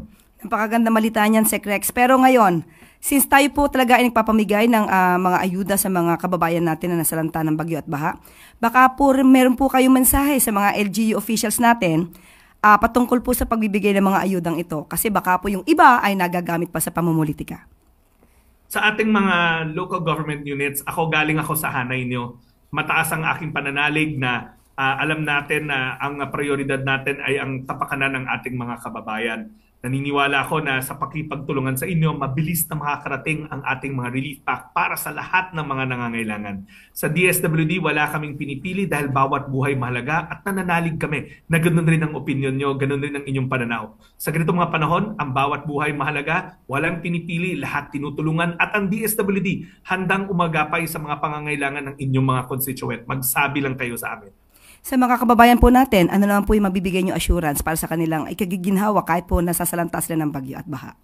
Sa ating mga kababayan, tulad ng sinabi ng ating ni Asek Rafi ng OCD, una makinig tayo sa ating mga local officials. Pag sinabing kailangan natin lumikas, kailangan natin mag-preemptive evacuation. Importante yon, alam ko na sa utak, sa isipan nyo, medyo magiging hindi tayo komportable sa loob ng mga evacuation center. Tama naman yon, pero sisiguraduhin ng DSWD na makikipagtulungan kami sa inyong mga lokal na pamahalaan para masigurado na ang inyong mga pangangailangan sa loob ng evacuation center ay nagagampanan. Pagkain, tutulugan, mga gamit pang luto or mga hygiene kits. Sa ating mga kababayan, importante na sumunod tayo sa ating mga lokal na pamahalaan at ina-assure kayo ng DSWD na ang inyong pamahalaang nasyonal ay nakatutok para sa inyong mga pangangailangan. Ang instruksyon ng ating Pangulo, ang utos ng ating Pangulo. Sa ganito mga panahon, walang pamilyang apektado ang hindi nakakakain ng maayos dahil bawat buhay mahalaga. Maraming salamat, Sec Rex. And punta po tayo sa NIA kay Deputy Administrator Josephine Salazar. Ma'am Josephine, okay, sa pag-release po ng tubig mula sa dam, tanong natin, paano po ba naaabisuhan ng ating mga kababayan na sila'y maaapektuhan sa pag-release ng tubig ng dam?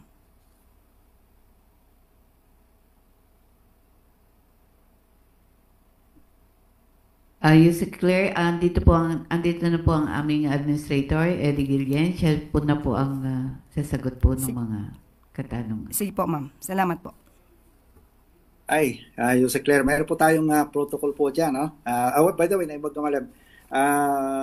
Una po, of course, katulong natin ang ating mga local government units po dyan sa pagpapasabi po sa ating mga kababayan yung ating schedule mag-open ang ating mga gates, ano po.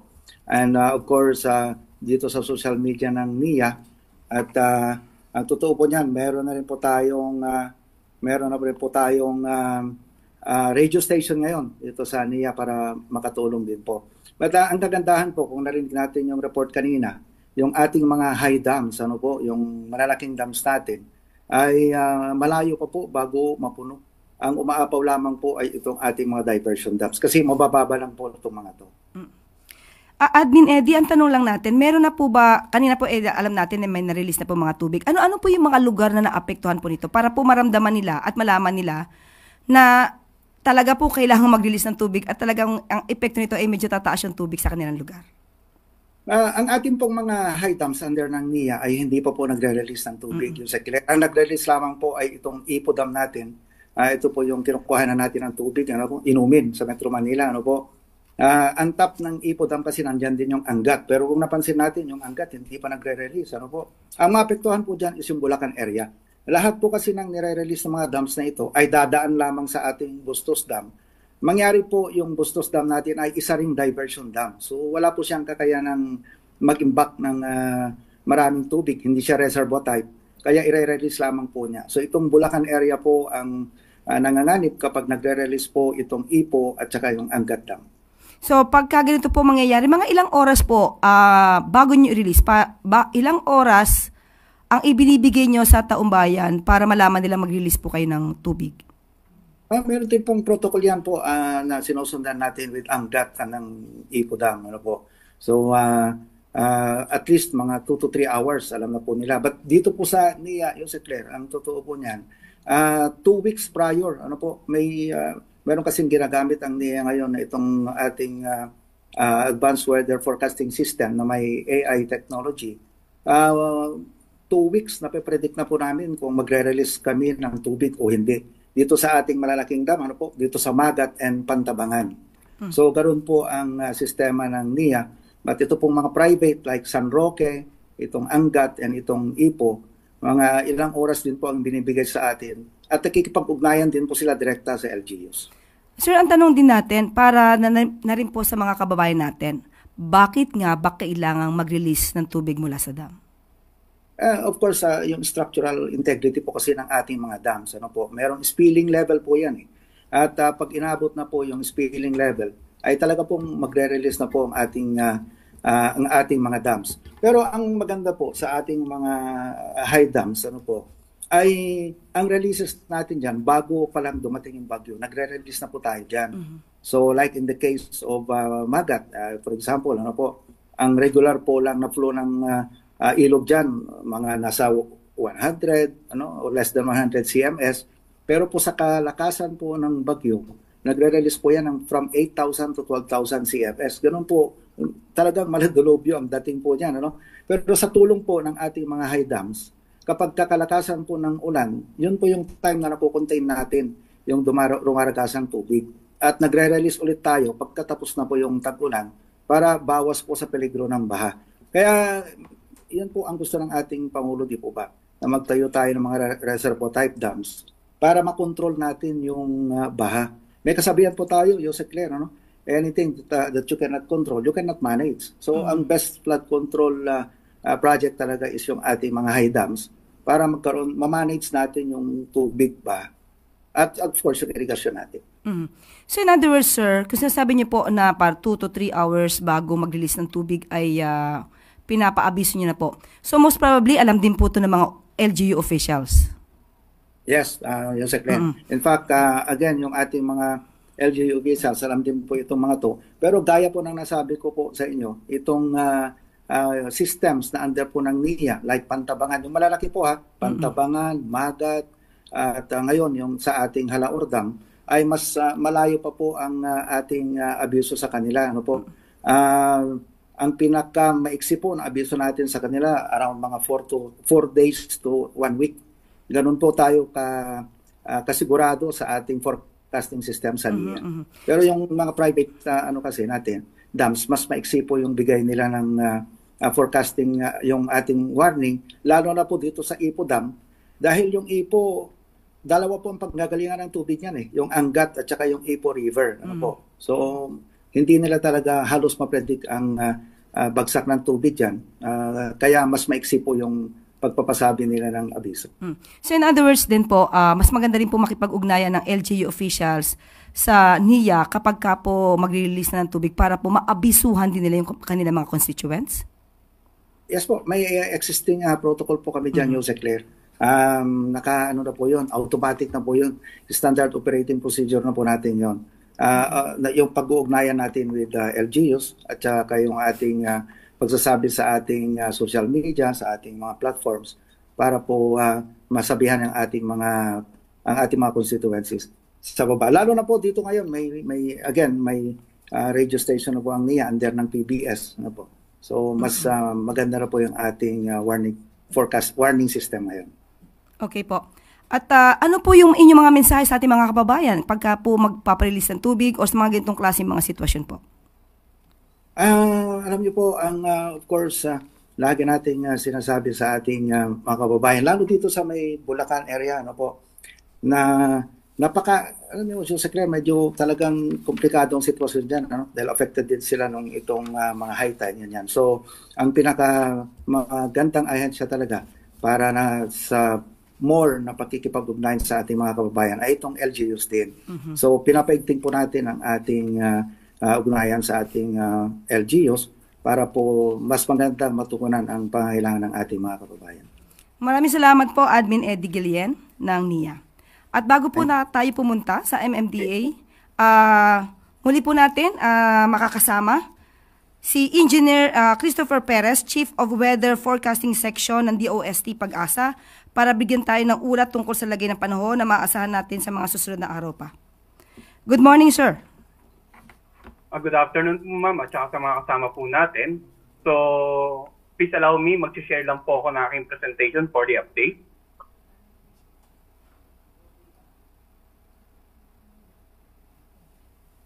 So, para po sa kaalaman nating mga kababayan, ay patuloy po tayo nagmo-monitor, hindi lamang sa Bagat, kundi maging sa dalawang low pressure na may potential ngang maging bagyo this week. So, unahin po muna natin yung monitoring ng ating weather system. So makikita po natin sa ating image na may actually 3 weather system or low pressure na binabantayan ng Pag-asa. Yung isa po nasa labas ng ating area of responsibility sa laing 2,850 kilometers silangan ng Eastern Visayas, habang yung dalawa sa PAR, unahin po natin yung mas malapit. Nasa laing 225 kilometers east-southeast ng Basco, Batanes, samantala ito naman pong isa ay nasa laing 1,140 kilometers east of Central Luzon. Ngayon, kung makikita po natin sa ating legend, ito pong mas malayo ay mas mataas ang potential na maging bagyo within the 24-hour period. Ito namang orange ay posibleng maging bagyo beyond the 24-hour period. Kumbaga, ang priority natin na talagang mas malaking chance ay itong pula. Kaya pinapayawan po natin ng lahat na mag-monitor sa mga posibleng tropical cyclone bulletin na ipapalabas ng Pag-asa, either mamayang alas 5 ng hapon or mamayang alas 11 ng gabi or bukas ng madaling araw. So itong dalawang weather system na ito, kung mapapansin natin, may ulap pa rin tayo na enhance habagat. Yan po yung dahilan kung kaya malayo na yung nakaraang bagyo pero meron pa rin tayong habagat episode dahil patuloy ng pinag-iibayo nitong dalawang potential na tropical cyclone. Ngayon, dahil nga sa mga pag-uulan na naranasan natin sa Metro Manila kaninang alas 11 na umaga, may nakataas tayong orange rainfall warning dito sa lalawigan ng Zambales, Bataan, Bulacan, Pampanga, Metro Manila, Cavite, Batangas at Rizal. Samantala, yellow rainfall warning naman sa Tarlac, Nueva Ecija at Laguna. Pag may orange na rainfall warning po tayo, ibig sabihin, nandiyan pa rin yung pagbanta ng mga pagbaha, no? Dahil nakikita naman po natin during the past few days talagang matinding pag-ulan. May mga bahaging kakalsadaan pa rin po tayo, hindi lamang dito sa Metro Manila, kundi maging sa mga karatig lalawigan na binabaha pa rin at patuloy pa rin posibleng bain ng mga pag-ulan nga na sa mga susunod na oras at araw dahil nga sa inaasahan nating patuloy na pag-ira ng habagat. Samantala dito naman sa inisyo ng Visayas PRSD or Pag-asa Regional Services Division, we have yung flooding is possible dito nga sa may Occidental Mindoro. Samantala may mga pag-ulan dito sa Palawan at ilang bahagi nga ng Iloilo, Guimaras, Capiz, Aklan, and Antique. Sa may bandang Northern Luzon naman, meron tayong nakataas na yellow rainfall warning sa mga lalawigan sa ilang bayan ng Pangasinan. Makikita po natin dito. So ang atin naman pong mga rainfall warning ay ina-update natin every 3 hours. Depende po yan sa monitor natin at ina-anticipate nating pag-ulan over the next 3 hours. So para po sa karagdagang information with regards to the localized rainfall warning, ay nandito po ang QR code ng ating iba't ibang Regional Services Division. Dahil para po sa kalaman ng lahat, yung localized rainfall at thunderstorm advisory ay inisyu po ng ating mga Pag-asa Regional Services Division. Samantala, bakit tayo nagbibigay ng mga rainfall warning? Pinakikita ko naman po dito yung mga naging pag-ulan during the last 3 days. At makikita po natin, simula po ng July 19 hanggang July 21, makikita nga natin halos ang naging concentration ng paulan ay sa nakararaming bahagi po ng Luzon. In particular, over the western sections of Luzon and parts of Visayas and Mindanao, makikita natin. Pero yung pattern, yung mas maraming paulan, makikita po natin common with the 3-day observation ay halos nasa western section ng Luzon. So inaasahan po natin na patuloy pa rin uulanin yung mga ilang lugar sa Luzon dahil nga sa patuloy na pag-ira ng habagat at posibleng pag-intensify ng dalawang binabantayan nating low pressure into tropical cyclones. Kung kaya't nagpalabas po tayo ng weather advisory. Ang ating weather advisory naman po ay patungkol sa ulan na dala ng mga weather system na nakakapekto sa ating bansa. So kung titingnan natin yung tinasahang ulan ngayong araw hanggang bukas ng tanghali ay halos nandito pa rin sa mga lalawigan nga sa western section ng Luzon, ilang bahagi ng Visayas at maging sa ilang bahagi ng southern Luzon area. Yung kulay pula po, more than 200 millimeters of rain. Yung orange naman is 100 to 200 millimeters of rain. And yung yellow, 50 to 100 millimeters of rain.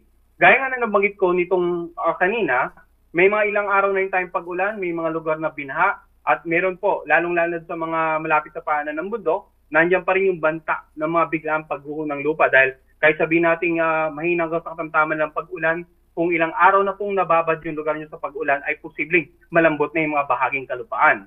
Samantala, pagdating naman ng bukas ng makapananghali hanggang sa darating na Huwebes ng makapananghali, makikita pa rin natin yung rainfall pattern ay halos karaniwan nandun pa rin sa mga lugar na sa kasalukuyan nga ay naapektuhan pa rin ng habagat. At pagdating po ng Biyernes or Huwebes ng hapon hanggang or Huwebes ng makapananghali hanggang Biyernes ng makapananghali, nandiyan pa rin yung significant amount of rain sa western section nga ng Luzon at ilang bahagi ng western Visayas. Kaya patuloy pa rin po yung paalala natin, no? Bagamat wala na tayong bagyo, nandiyan pa rin yung pinag-ibayang habagat at yung dalawang low pressure, posibleng maging bagyo na siyang magpapaibayo pa muli ng habagat sa susunod na 2 hanggang 3 araw. We're expecting cloudy skies, scattered monsoon rains over most parts of Luzon, over the western section hanggang darating na Biyernes. Yes, sir. Samantala in terms of pagmomonitor naman po natin ang ating mga water reservoirs, dito sa Angat, during the last 24 hours, nagkaroon tayo ng pagtaas ng level ng tubig at wala naman pong tanging gate na nakabukas. Pero itong may bandang lamesa, no? Kasi spillover lang po ito. So every time na talagang aapaw yung tubig ay automatic na bubuhos lang siya or mag-spillover. Ipodam naman po ay nagkaroon din ng or bahagyang bumaba. Actually, kung makikita natin, from 100.54 meters naging 100.28 na lamang. Sa iba pang water reservoirs na binabantayan natin, mapapansin po natin na may mga bumaba, bahagyang bumaba, gaya po ng Ambuklao, Binga, at meron namang mga tumaas gaya po ng San Roque at Pantabangan. Same as with the Magat Dam, tumaas po ng bahagya at itong sa may bandang Kaliraya. Samantala, yun nga po yung paalala natin, no? Posible po tayo magpalabas ng update regarding the low pressure, kung magiging bagyo ito, is either ngayong hapon or mamayang gabi, kaya antabayanan po nating lahat yung update na yan at yung patuloy nating monitoring nga sa ulan na dala ng umiiral na habagat. Yan po muna latest dito sa Pag-asa Forecasting Center po. Yes, Engineer Christopher, tanong natin, at ano po ba yung mga ipapayo nyo sa ating mga kababayan na patuloy pa rin po ang pag-ulan at meron nga po tayong inaantabayanan na low pressure, dalawang low pressure po?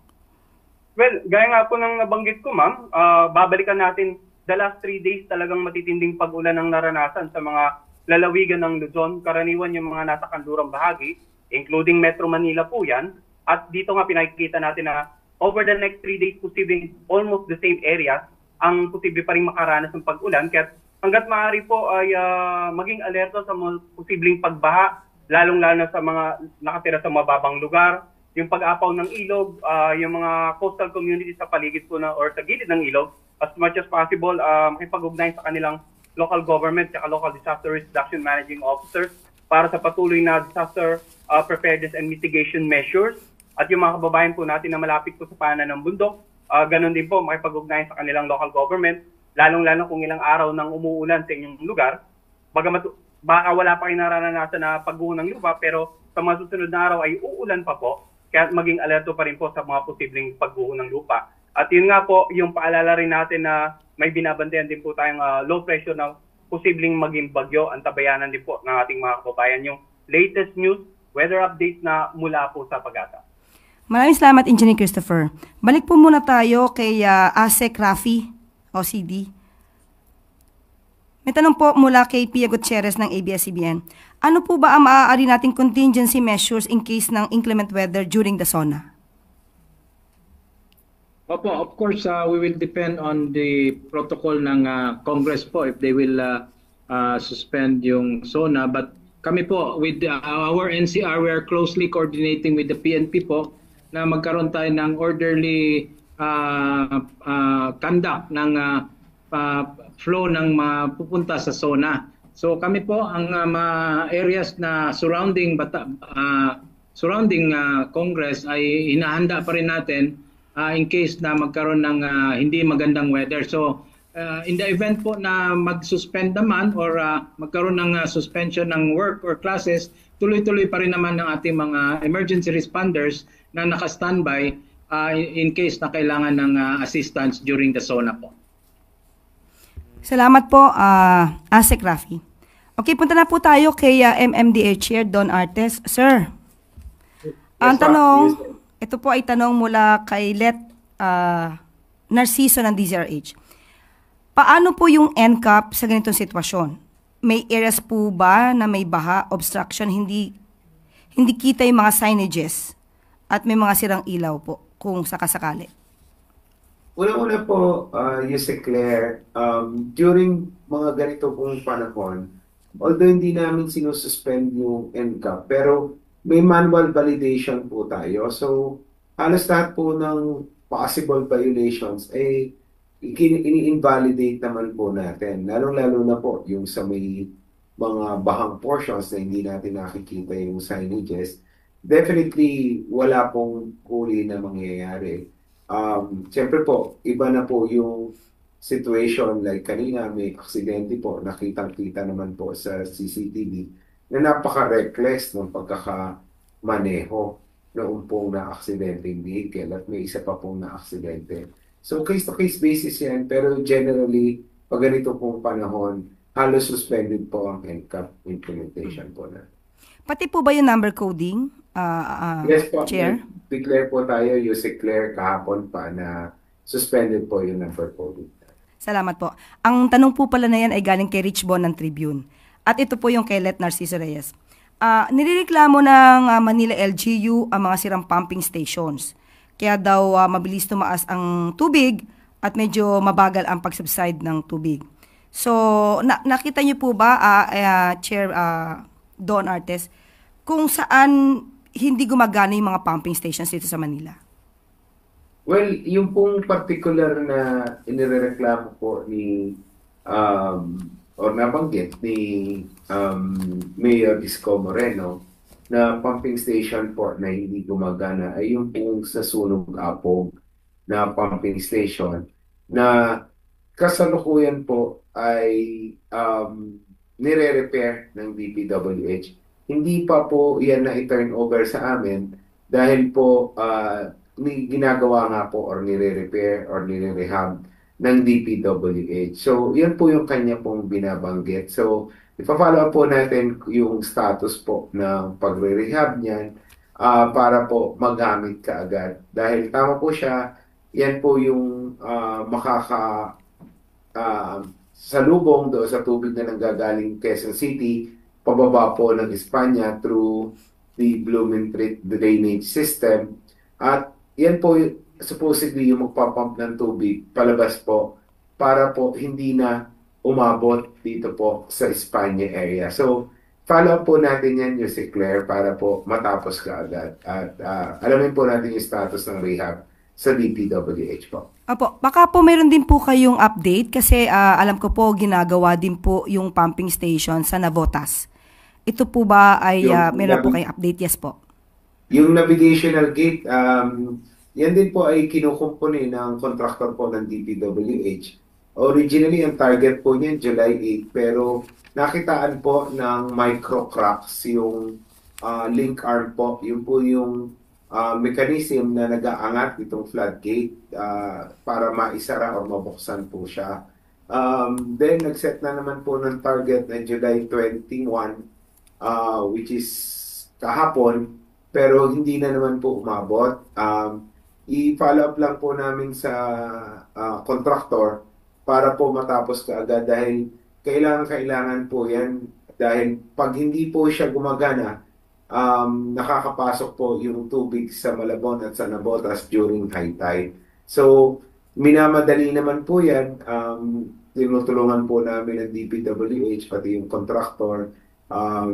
From time to time, pinatatawag po namin yung foreign consultant na katulong na gumawa niyan originally para nga po mabigyan ng payo yung pong gumagawa para po matapos kaagad. Ayaw lang naman po namin madaliin at dahil nire-request po ng contractor nga na gusto nila gawang-gawa bago po simulan na i-operate. So, i-follow po namin, mag-coordinate din po kami sa DPWH regarding sa Navotas Navigational Gate po. Saka nabanggit niyo po kanina, Chair Artes, na isa sa cause kung bakit hindi dumadaloy ng tama yung tubig ay dahil ang dami pong basura. Sabi niyo po may sofa pa.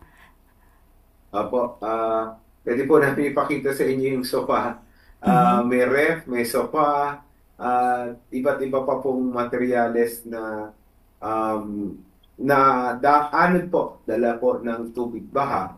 Pag bumamba po yung ating pumps, nahihigop po siya kasama ng tubig na nagpapabagal po ng pagsipsip ng tubig para mailabas nga po dito sa Caloocan, papunta po sa mga major waterways natin. So, makikita niyo po talaga na isa po sa reason dahil nagkakaroon po ng baha ay yun pong mga basura. Antiquated na po yung ating mga drainage system. Medyo maliliit na. Nakita naman po natin yung volume ng ulan lately. Medyo hindi na po kaya i-convey. Ito po yung sofa dahil sa simulang sila. Ayan po yung sofa. Makikita niyo po, meron din pong ref dyan at iba't iba pa pong klase ng basura. Again, malilit na po yung ating drainage system. Antiquated na siya, more than 50 years old. Tapos po, nababarahan pa po ng ganitong klaseng mga basura. Talaga pong mahihirapang mailabas po yung tubig at mapahupa yung baha. So kami po ay nananawagan sa ating mga kababayan. Sana po magkaroon tayo ng disiplina regarding po sa pagtatapon ng basura.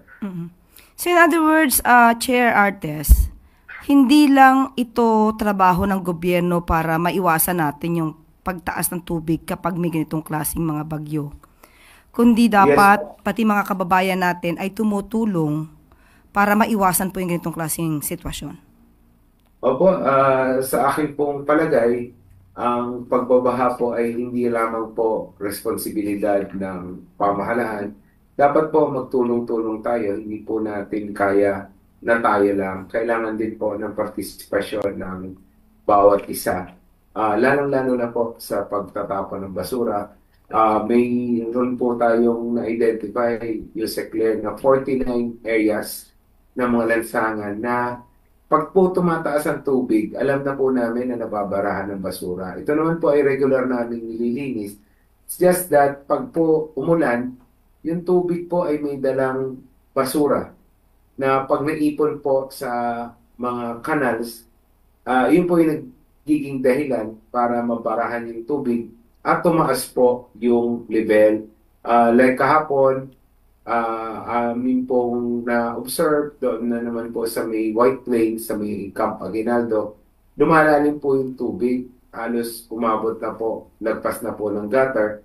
Ang ginawa po ng ating mga tauhan, dahil may mga naka-assign na doon, ay sinundot yung kanal, hinango yung mga basura, at kaagad po nawala po yung tubig sa lansangan. So, doon po natin makikita na kung wala po yung basura, hindi na po dapat nagkaroon ng baha doon sa lugar. Again, 49 areas po yung na-identify natin na ganito, na may naka-assign po tayong tao, 2 shifts, para lang po abangan yung basura at maalis para hindi po tumaas ang tubig. Hindi po ba, MMDA Chair, na obligasyon din to na LGU na dapat sa lugar nila walang ganitong klaseng o ganito kadaming basura na hindi nahahakot? Well, ang mga LGUs naman po, in fairness to them, Yusek Claire, ay regular yung paghakot ng basura. May schedule po yan at hindi po nila pinababayaan. It's just that meron pa rin pong matitigas ang ulo na naglalabas sa hindi tamang oras, sa tamang araw, or sa tamang lugar. At kalimitan po, Yusek Claire, ang pinagtatapunan po nila waterways at sinasabay po nila sa agos ng tubig ulan yung pong pagtatapon nila dito sa mga waterways para maatangay po by purpose at wag doon sa tapat nila maipon yung basura. Kaya po, yan ay nahihigo po ng ating mga pumping stations at nakakabara po sa ating operasyon. So, again, yung mga LGUs naman po ay talaga naman po masino. It's just that marami po tayong kababayan na instead na konting effort lang para nga po itapon ng tama yung kanilang basura, ay mas pinipili na ihagis po sa mga waterways itong mga basura po na ito. Oo nga po, natatandaan ko may mga tao nagtatapon ng basura nila sa ibabaw ng tren habang tumatakbo yung tren. Yes, Di po ba? before, yes. Opo. Ang tanong naman po ni Chloe Ufana ng Business World, MMDA Chair, may mga infrastructure projects po ba na nakaka-cost ng pagbabaha? At kung meron po, ano po kaya yung iba nyo masasite na project? Meron po. Yung pong sa Commonwealth, ordinarily hindi naman po nagpapaha. Mga a month ago, na-observe po namin, nagkaroon po ng malalim na tubig at kahapon po ay naulit na naman. Noong pong nag-joint inspection tayo kasama ang DBOTR, DPWH, local government units, unit ng Quezon City. At ganoon din po yung pong contractor or may-ari ng MRT-7. Nakita po natin na yung isa pong major drainage system sa Commonwealth Avenue ay naharangan po ng isang poste. Halos 1/3 na lang po yata or 1/4 ang gumagana doon sa drainage system po na yon dahil nabarahan po ng isang poste.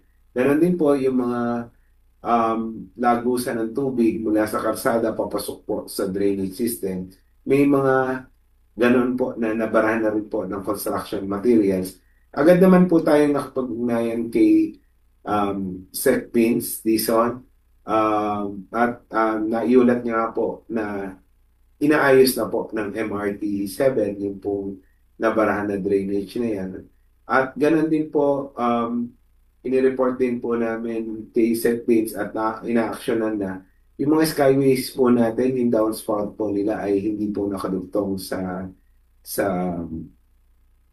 mga drainage system at inihuhulog lamang po sa karsada na sa tingin po namin ay nakaka-contribute din po sa pagkakaroon ng tubig sa ating mga lansangan. Isang pong tanong pa po. Sa ngayon po ba, ano po masasabi nyo? Mas mabilis ba po bang mag-subside yung tubig baha? O nagkakaproblema pa rin tayo dahil sa mga basura? Well, sa ngayon po, dahil gumagana naman po yung 71 pumping stations natin at full capacity, mabilis naman po kung humuhupa yung baha. Like po kahapon or ngayong araw na ito, as soon as tumigil po yung ulan, halos majority po ng mga bahang areas ay nawawalan po ng tubig. Kanina nga po as of 11 a.m., from 500 plus areas ay naging 273 na lang. At sa tingin ko po, dahil nga po medyo tumigil ang ulan, mas nabawasan pa po ito na itong mga areas na may tubig sa ngayon. So, masasabi ko naman po na mabilis. Yun lamang po, again, mas mabilis pa po sana ito kung wala pong mga bara yung lagusan po natin ng tubig. Maraming salamat po, MMDA Chair Don Artes. Maraming salamat. At bago po tayo magtapos, baka po may nais na ihabilin ang ating mga public officials na kasama po natin ngayon sa ating mga kababayan. Unahin po natin, nakikita ko po dito si NIA Admin Eddie Guillen. Hi, Yusek Claire.